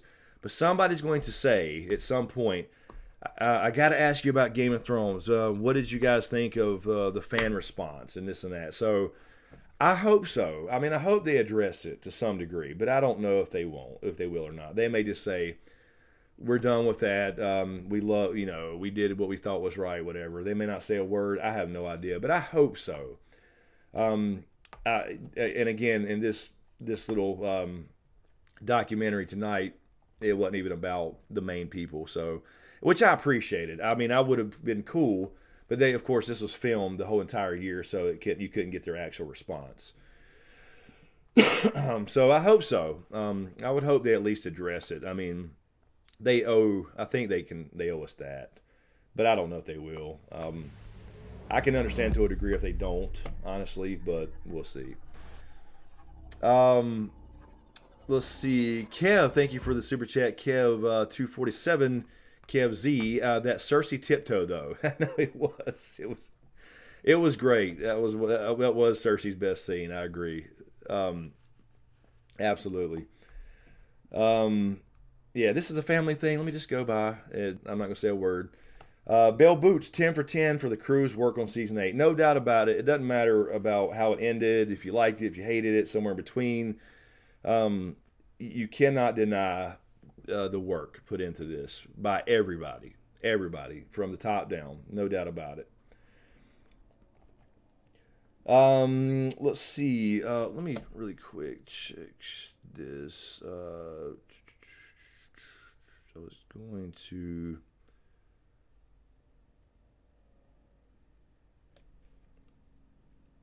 okay. Let's see. I saw a question. I think it was... Let me switch this over and check it. Not that. Damn it. I switched it to the book cover. Let's see. Vampire Queen. Q&A, the most disappointing character ending for you. Mine was the Starks, in the sense that they worked so hard to go home and be together and all go their separate ways. Quite sad. Love that damn house / family. Yeah, I mean, that kind of bothered me. I do get it. I mean, I understand, like, after everything's said and done, why not? I can see Arya going off and traveling like Nymeria. I've always had that theory Not specifically, I'm not saying I call this by any means, just so hear me out. But if you've been around here, you know I've always called the Direwolf Theory, right? Where you have the Stark kids becoming what their direwolf names were. So it rhymes with Nymeria, Arya does, as far as what she is. Like, you know, kind of this warrior queen in a way, but she's crossing the sea like Nymeria crossed the sea to take over Dorne. So I get that, but it's still sad. You know, Sansa's up in the north, queen. She got what she wanted, but what was, I guess, the poetic part about Sansa is that she wanted to be queen of the Seven Kingdoms, and she hated Winterfell. She wanted to go south and be a southern girl. But now she did find, you know, the whole family thing. She is queen in the north where she belongs, where she thinks she belongs as far as being home. So that's poetic. Bran, it's still odd. It's just still odd for Bran to be king. But I guess the idea, I think it was Bridge 4 who said, Kev from Bridge 4 said on a video recently, so I want to make sure I give credit. I believe it was Kev from Bridge 4. I think the Bran thing, and I think he had a good point, was the idea of Bran being king is because he's not really human, so he doesn't really want it, and so for power won't corrupt him, or something to that effect. I think that's the idea behind them picking Bran, or George R. R. Martin or whatever, picking Bran to actually win the Game of Thrones. My problem is that somebody actually won the Game of Thrones. So they flipped the whole script and made the Lannisters all powerful in the beginning, and at the end, it's the Starks. So in that sense, it's kind of the good guys win type thing, but it was still really odd for Bran. And then Jon, I don't know. Jon, it was just like, okay. I mean, Jon would have been a lot better if he chose that, as opposed to sitting in a cell and just accepting it. There's Lo Horton. What's up, Lo? How are you? Let me go to this. I'm trying to, there we go. So yeah, I mean, it is what it is, but it was sad that they all like disappeared, and that's what part of, you know, that's what I mean about the rush stuff. It was like we wanted them to, you know, we all pull for the Starks or whatever, and then they finally get the whole, you know, family is everything, the wolf pack thing, and then they go their separate ways. So that's where the whole, it's Lord of the Rings. It's fucking Lord of the Rings. That's how it ended. And everybody said that for years. I mean, it was going to end very similar. So people always thought it. You just didn't know the details. Let me see here. Where am I? It's...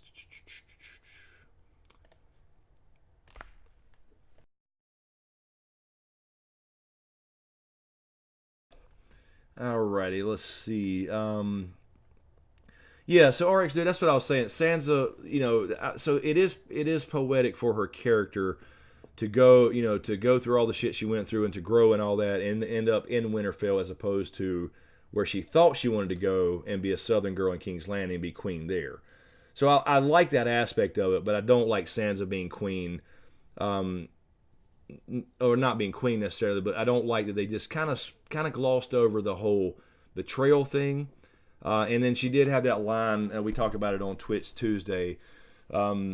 She did have that line, "Can you ever forgive me, Jon?" And Jon replied to her, "If it wasn't for you, the North wouldn't be free." But it's really, I mean, that was it. That's what bothered me, is that she helped cause all that stuff, but she's like rewarded for it. And I don't know. It seemed to be glossed over. And it's not Sansa hate. I'm not trying to hate on Sansa. I'm just pointing out story stuff. You know what I'm saying? There's always some kind of weird soft spot if you criticize Sansa for some reason. I mean, you got to remember in the original outline, she was supposed to literally betray her family and marry Joffrey and have his kids. You're supposed to not like Sansa as the Stark you're supposed to hate. So, but anyway, you know what I mean. It was just kind of glossed over. It was part of the reason all this happened, and then. Anyway, but I do get the idea of it being poetic for her to end up in the North as opposed to the South. Bell Boots, Q&A, is it possible when Tyrion was talking about Bran having the best story that he didn't mean Bran Stark's story, but rather all the stories of men that he possesses? I think that's what he meant, because I saw that a lot in the comments and a lot of other videos and articles, was like all these other people had a better story. But I think Sam told us that. He's the memory. He's everybody's story. So I think that's the idea. Again, it didn't come off that way because you're thinking, I mean, Bran has a great story. I mean, Tyrion did say, and kind of retell it, you know, this crippled kid goes beyond the wall and survives it and becomes the three-eyed raven. And he had these conversations with Bran, so he would understand. It was just the problem. It was just off screen. We never saw those conversations where Tyrion learned anything about him. So that's why it didn't fit. You know, it didn't seem to fit. But I guess the idea is that he is everybody's memory, and he's not really Bran Stark anymore. Although he was a little bit more in season 8. Yes, Cassandra, she did betray her family. She did. I mean, that's all there is to it. And it just blows my mind when you criticize her like you're attacking Sansa. I mean, she went through a hell of a lot. I empathize with her character for that. It is a fictional character, though, we're talking about. But it doesn't excuse the things she did. She became Littlefinger, and because she was influenced by Littlefinger and learned from him. So let's just accept that's what it is. You know what I mean? It's not. There's just been a lot of argument the last couple of weeks about hating Sansa. That's been a thing for years, though, and there's a reason for that, though. You know what I mean? So there's a reason that people don't like Catelyn and don't like Sansa. There's a reason for that. That's the way it's written. You're supposed to question them. Low Horton, it was a lot of telling and very little showing this season. Yeah, it was a lot of just things we were supposed to assume. That was the big problem. Val's video came out today on episode 6, and she put it in. She said it well. Basically, it was a lot of facial expressions that we were supposed to interpret, and some things are better left unsaid. There's some scenes like that work really well, but this season was a lot of just we didn't get the reactions and the conversations we would normally get because they were, again, it was all so. It felt like a rush. So we didn't get any answers and any conversations in depth about anything. We didn't even get Sansa and Arya to react to Jon being a Targaryen. I mean, I wanted to see that, but they cut away from it. Why? I don't get it. I don't get those little things. That would have made it so much better. Just a lot of little minor things would have made it so much better and a lot more acceptable to a lot more people. Ryan V, SmokeScreen, do you think that the biggest issue was that the writers were too worried about ambiguity with the story's ending they were creating in season 8 when George was still formulating his own ending? I don't know. I mean, I can't speak for them. None of us can. I know a lot of us like to pretend we know everything about what they feel and think and whatever, but he did tell them the ending.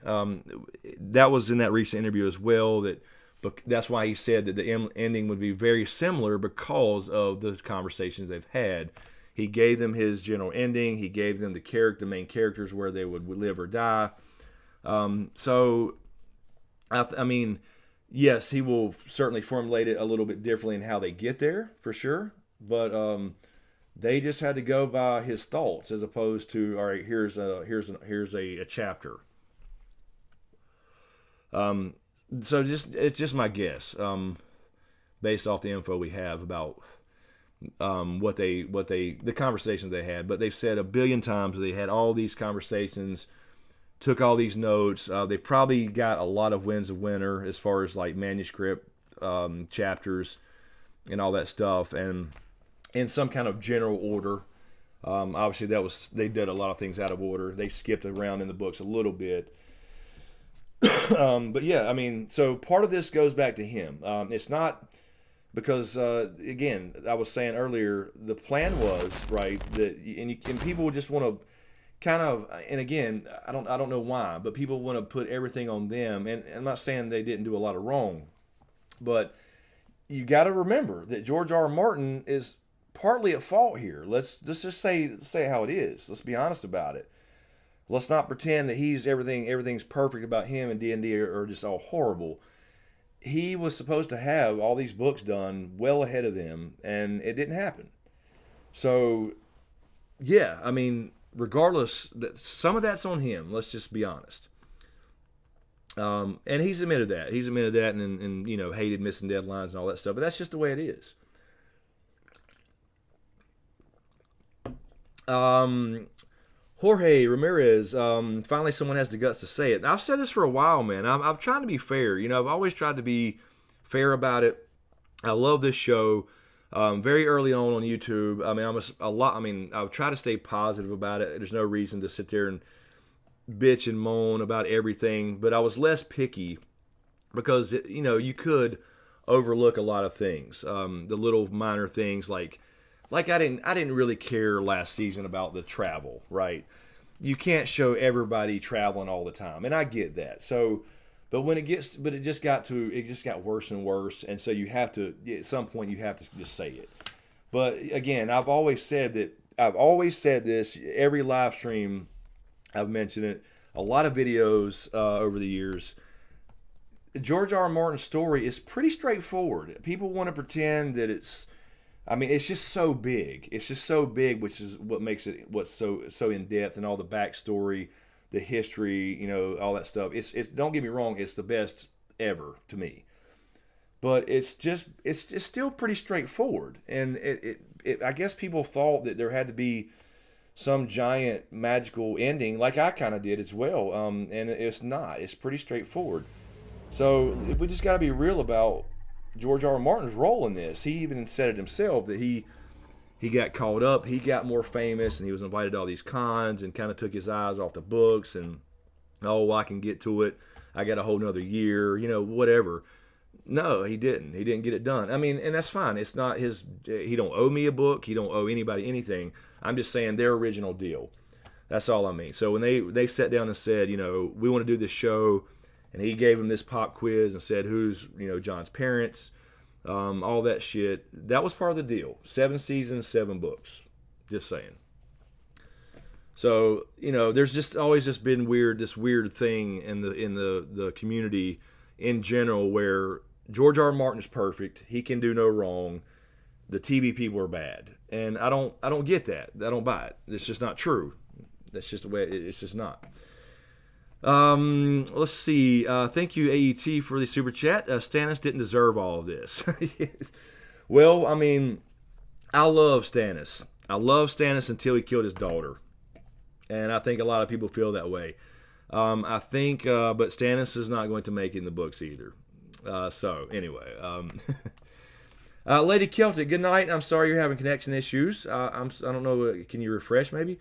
We're about to get out of here too, though, in a few minutes. We weren't going to go too long tonight because we're going to do it again tomorrow, I think. I'm not 100% sure yet, but I'll announce it on Patreon and YouTube and Twitter and all that stuff as well. I'm not sure James' schedule. And we'll be back on Tuesday on Twitch with Val.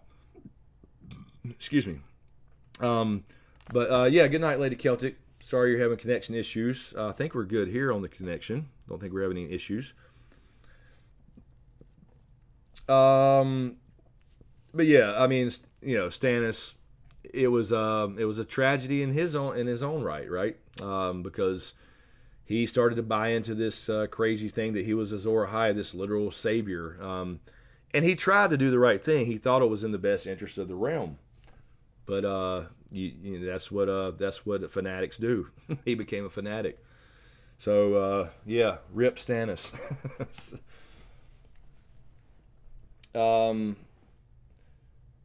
Let's see.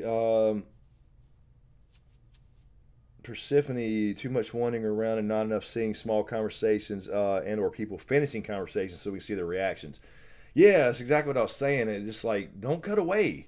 Let's see this conversation between Bran and Tyrion, so we understand later when Tyrion's giving that speech why he gave it, and why he thinks that that Bran is the perfect story. Why are we not seeing Sansa and Arya's reaction to who Jon is? Why did he not announce it to the Northern Lords which would have helped stabilize Danny. When he says, we're a couple, but it's her throne. I don't care about it. No Howland Reed. I mean, just all this stuff. There you go, Carol Brown. You're saying Howland Reed right there when I said it. That was not Howland Reed, by the way. I looked. I think they said it was supposed to be just a Riverlands Lord. They were just a random Riverlands Lord. I think that was a Riverlands Lord, the one we thought was Howland Reed, and then because I never saw the sigil, and it kind of looked like what we saw on the young Howland Reed, but I think it was supposed to be a Riverlands guy. So I'm not sure who. And then the other guy was, I'm guessing Westerlands, just kind of was because it's similar to Lannister colors. So I don't know whose house that was either. There's a couple guys we just didn't know, but no, it was not Howland Reed apparently. First thing I thought too when I saw his little shoulder piece that kind of looked like his colors. Let's see, Lowe. Honestly, I think some of these cutting away is because they didn't know how to finish these conversations. I think they wrote themselves into a corner. I mean, could be, but I don't know. It's really odd. It's almost like, well, I mean, it could be. It's like George R. R. Martin. I think a lot of people have been speculating for years because Winds of Winter's been so late several times. He wrote himself into a corner as well, and I think that's what a lot of people think's happened. And he said he's been struggling with for sure. So that certainly happens. I have no doubt, but I don't know. I mean, I think it's just what they thought we would need for whatever reason. I don't know. All right, so let me double check this over here. We'll go about 5 more minutes, guys, and I'm gonna get out of here, and then all that, and then we'll do it, I think, again tomorrow. Let me check. No, stay there. Oh, I'm supposed to save that. Herb, I don't know if if Herb's here. Herb, try again if you're here. I think I clicked save earlier when I took you off that list, but that could have been the old one, so I'm not sure. But anyway, Herb, hopefully you're here, can try that. Get it figured out. Let me refresh this really quick.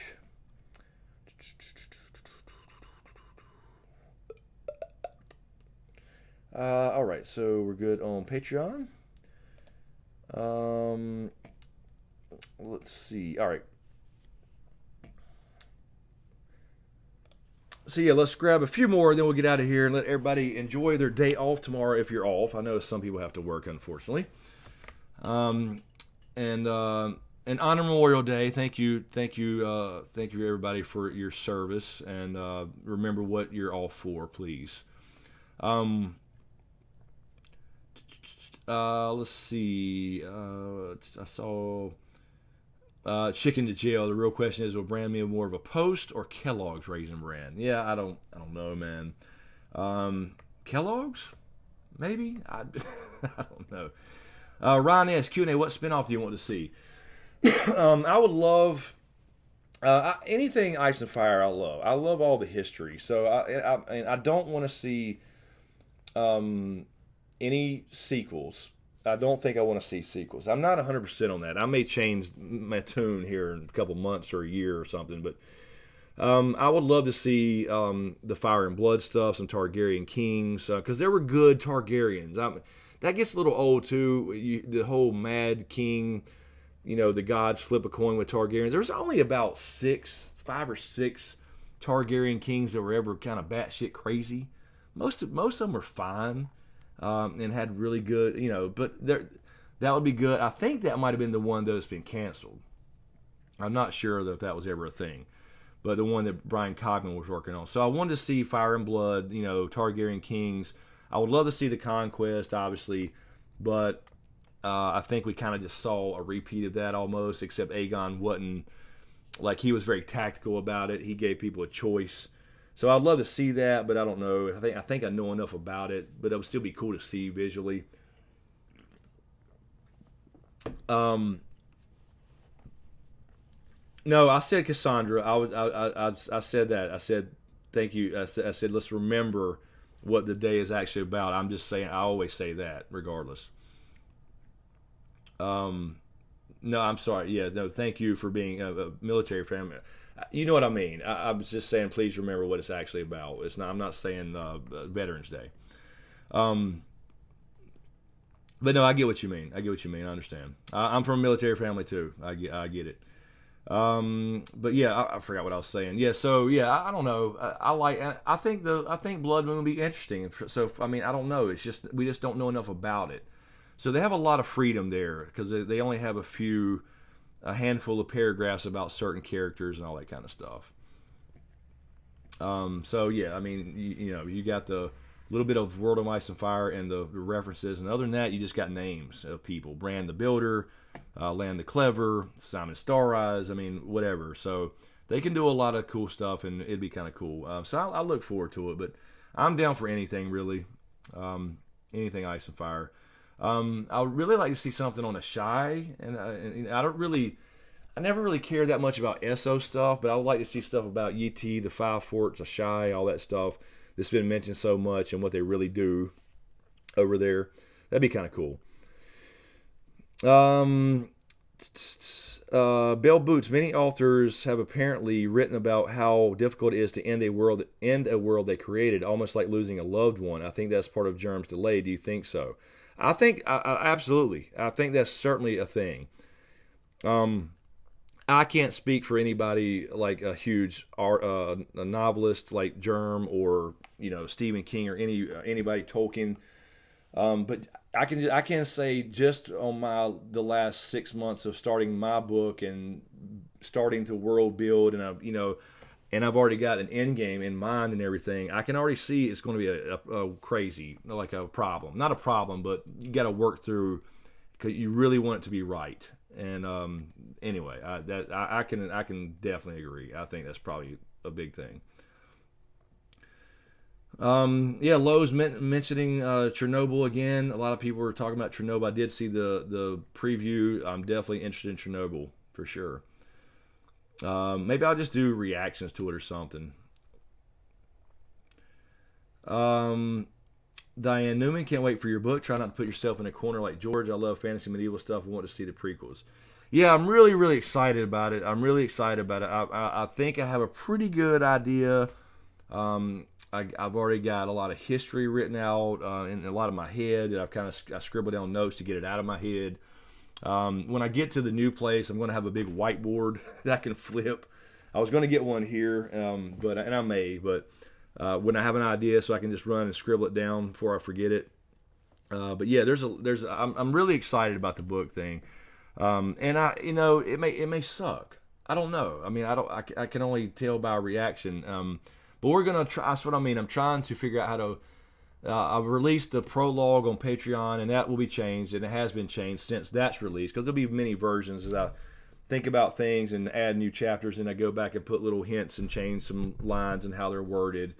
So there'll be mini drafts of it, but I want to release a little more for more feedback on Patreon, and also figure out how to integrate it into the YouTube channel. But I can't just throw it out there and give it away either. So I'm trying to figure out how to do that for a YouTube channel, because I really want to get in my world, and play around, and it's really cool. It's really cool. It's a lot of work, and it's going to take a long time, but it's really cool. Instead of focusing so much on everybody else's, even though I enjoy them, and it's fun to do. But I really look forward to it. This is really exciting for me, and it may be nothing. I don't know. I don't know how this works. I've never written a novel. But I'm really looking forward to the reaction to it. Either way, like the twist. There's a twist. That's all I can say. Mango Milkshake, you should do a video of you reading it. Well, I mean, at some point, I probably would do that. Like, once I got to a point where I don't know. That's what I'm saying. Like, I don't want to give too much away, because I want feedback. So that's why we're trying to use like Patreon to kind of use it to get some feedback, some real honest feedback, good, bad, or ugly, all of it. I need it. And so I have released the prologue, but again, that will be modified too as the story grows. But I want a big world. I want a big world where there's room for other things in it too. But you also, if it's the main story, you want it to be right. You know what I mean? So people will be interested in going back and seeing the history and stuff. So Who knows? We'll see. This is a first for me. It's all new to me.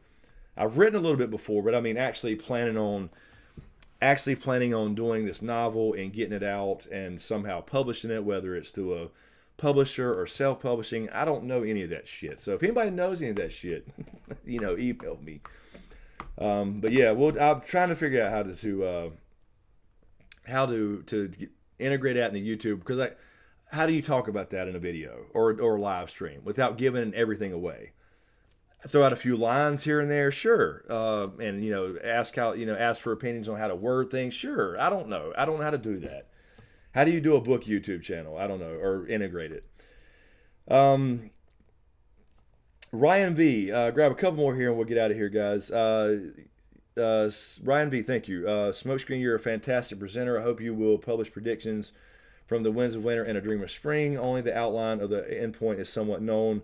The more interesting tidbits still need to be known. That is very true. A lot of book left and a lot of different ways it can go down. So the next time I do reread, it'll be completely different now. You'll be picking up on even more stuff, because every time you read or watch the show, you pick up on more and more stuff every single time, and now it's going to be really interesting to know the details.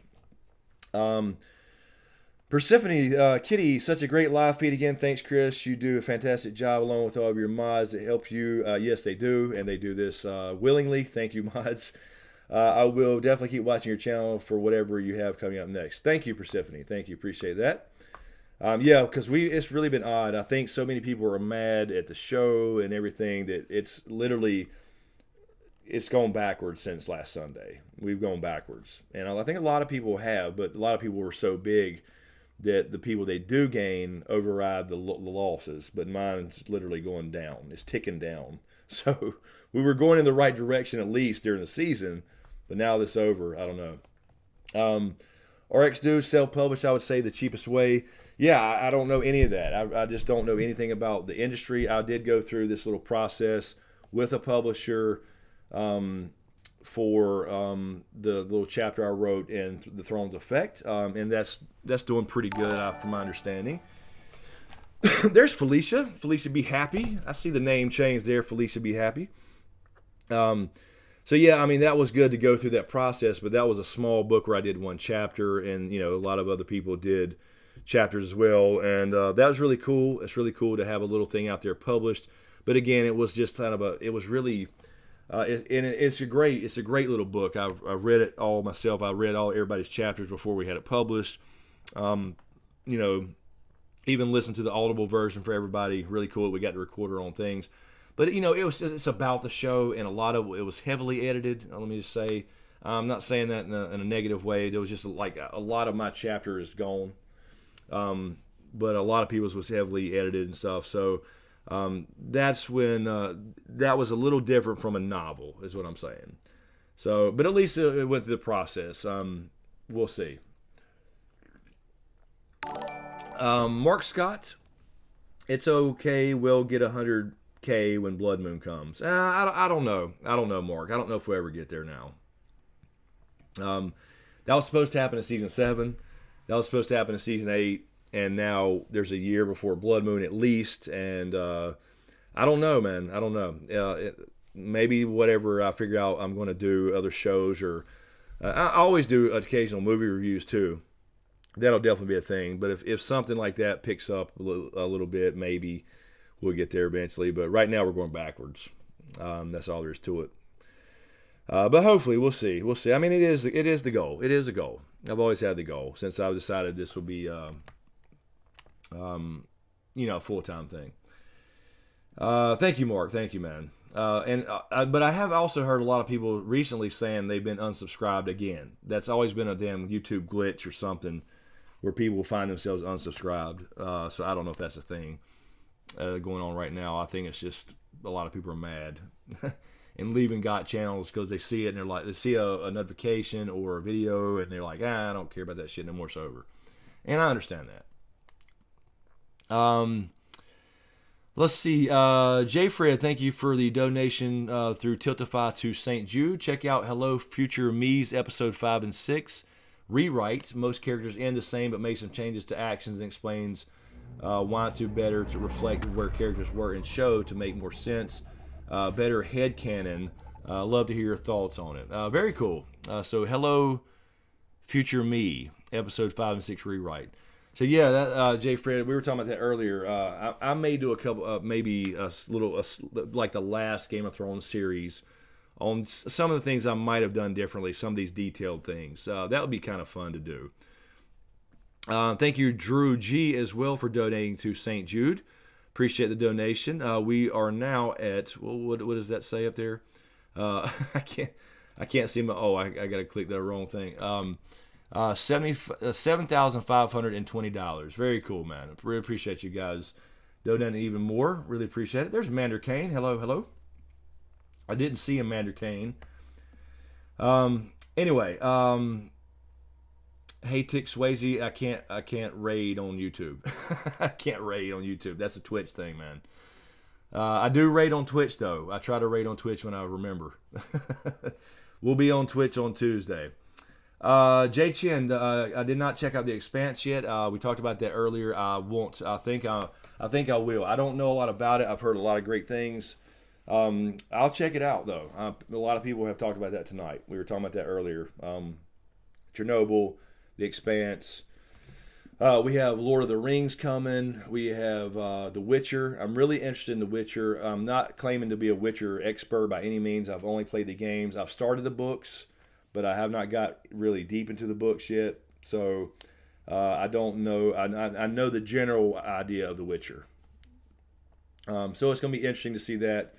Eric Newcomer, are you interested in the new Lord of the Rings series? I am. I've never been I like Lord of the Rings. I've always enjoyed it, and I had the original books years ago. I mean, like the original trilogy. It was in a really cool little thing, and I have no idea where it's at, but I think it was my cousin's actually. I may have stolen it, but I don't remember enough details about it. I've seen all the movies.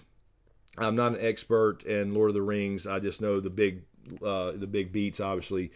So I'm interested in it, but I don't know. High fantasy, I enjoyed it, but what I loved about Ice and Fire is it's low fantasy in the sense of the magic was just sprinkled. It wasn't over the top, but I do like magic. I like dragons, so I like it. I just we'll see. So I'm definitely interested in the show. Mango, yes, there's a Witcher is coming to Netflix, right? Netflix is it's the what's his name? Henry Cavill is playing Geralt. So Witcher, yes, Witcher as in The Witcher 3. So yeah, I'm definitely looking forward to that. The Witcher series is really, and again, I've started reading the first book. There's a whole shit ton of books, but I know the general stuff from the video games and a few things I've read and heard that people who have read the book. So I don't know a lot about it. I just know the general story sounds really cool, and I really like the idea of what Witchers are and all that kind of stuff. And I know there's a pretty good twist. But yeah, that's coming, so I'm definitely going to check that out. I don't know, I haven't looked into it recently how far along they are, but I know they've already had a little actual screenshot of Henry Cavill. It was a camera where a camera panned up on him, and he's got the long white hair. No beard yet. I know he starts with no beard in the first book. So yeah, that's coming to Netflix. Yeah, and somebody's mentioning Westworld. I saw the Westworld 3 trailer, and I'll get out of here after we talk about this really quick. Westworld 3, I loved Westworld season 1. Season 2 was okay. 3, it don't even look like the same thing to me. I don't really care about the futuristic city, honestly. I don't know. I mean, I'm going to watch it and check it out, but I stopped doing Westworld videos this past season, because YouTube kept immediately demonetizing and everything, copyright and everything. HBO did, actually, not YouTube. So, but then I was just not loving it, and I want to really love it to do videos on it, to like really get into it, and Westworld just kind of lost its something. I don't really know. There's only so many times you can do like who's an android and who's not. You know what I mean? So I don't know, but the new trailer, honestly, it doesn't interest me. I know we got Dolores in the real world, but I don't know if I care about the real world. You know what I mean? I don't know. I don't know. We'll see. I'll definitely check it out. I'm just saying, just the vibe I get from it. Anyway, the Deadwood movie coming up this week. Yeah, there's that other, what was that movie this weekend? The evil Superman kid. That was, I need to see that too. Let's see, Donnie Lyons. Yeah, The Mandalorian. Yeah, definitely looking forward to that. And you know, hopefully the Star Wars stuff can kind of get fixed, and hopefully they do the Old Republic stuff right and all the great. There's some great stories there. You don't have to love space and lightsabers. Felicia, this is a great question. How do you feel about Stranger Things? Love season 1, season 2. Pretty much loved it. I just don't know how far they can go with this monster thing, Felicia. That's my concern about Stranger Things. They did it outstanding. I loved it. It was, I mean, if you're an 80s kid, it's exactly my childhood. I mean, literally, almost identical. And I loved it. I love the story. But it's like, how many, and they have other things to explore too, these other kids, like 11 and all that stuff. But how many seasons can they do where the same monster thing comes back? That's what concerns me. Maybe they'll do it. It'll be great. I don't know. But you know, it was like I didn't feel season 2 was as good as season 1, and of course you can never outdo the first one. But yeah, I mean, so anyway, it's I'll check it out for sure. It just concerns me that, like, how many times can they go back to the same monster kind of thing. Jay Chin, I just watched John Wick the other night for the first time. The first one. I still have not seen 2 and 3, and 4 is coming out. But I liked it. I enjoyed it. I mean, it was just straight up action. You know, I really wanted the explanation of why there was gold coins in this secret assassin society or whatever it was. Maybe they'll get more into that in part 2 and 3 and 4. All right. I have not watched the 100 Vampire Queen. I have not. Or Poldark, Ryan S. I'm not even sure what that is. I don't think I've heard of it.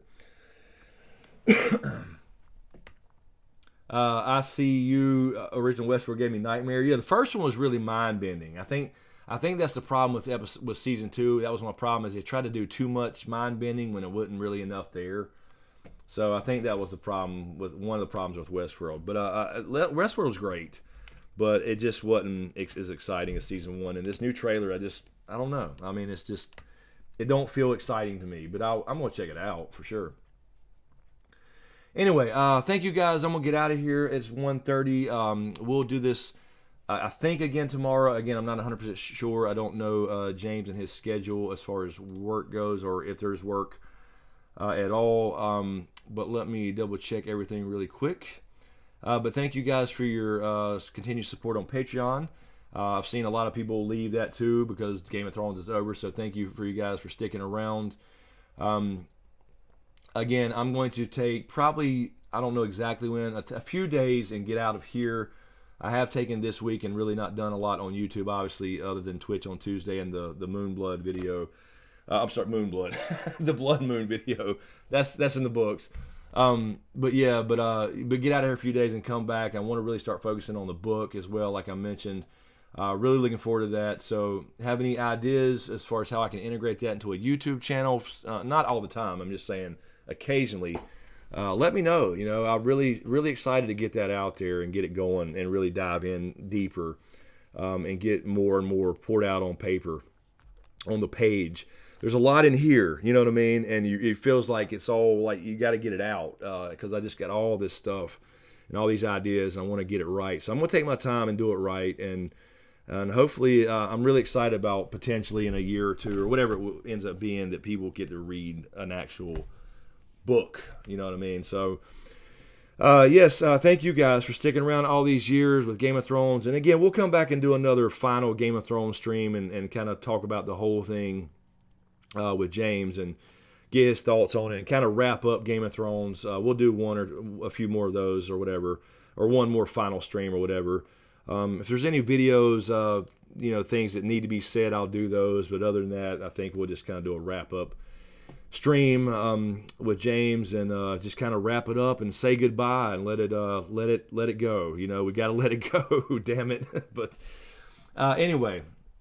Thank you guys so much. Really appreciate it. And thank you guys who all donated super chats, and as well as mainly to Tiltify through Streamlabs. I'm sorry, Tiltify to St. Jude. So yeah, we are at, what was it at? We got up to 7,520. So really appreciate that, guys. That link will be, it's in every video description for the last couple.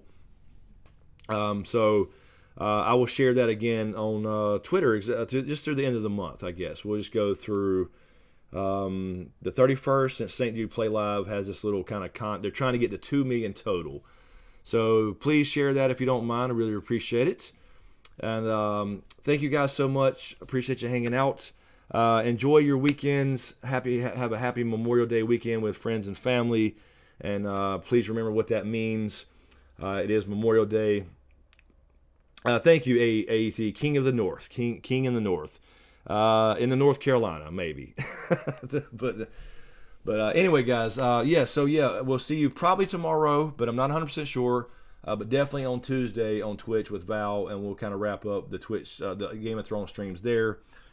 And then the rest of the week, I'm not really sure. Again, I may get out of here for a few days, and then come back and figure out what we're going to do as far as new shows and the book stuff and all that. So anyway, guys, thank you so much. Love you all. Thank you, mods, for all the stuff you do. Thank you for everybody hanging out throughout all these seasons.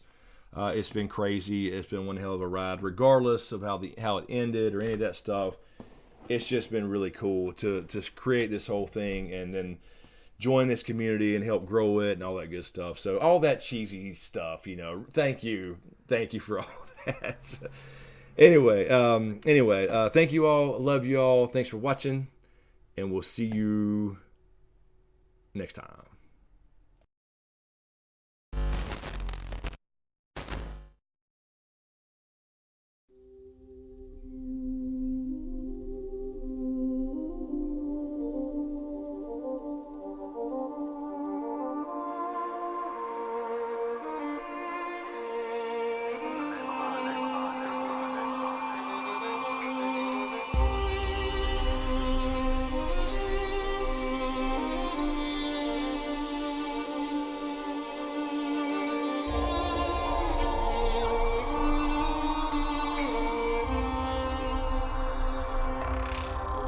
Cannot give you back your homes or restore your dead to life, but perhaps I can give you justice in the name of our King.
Perhaps I can give you justice.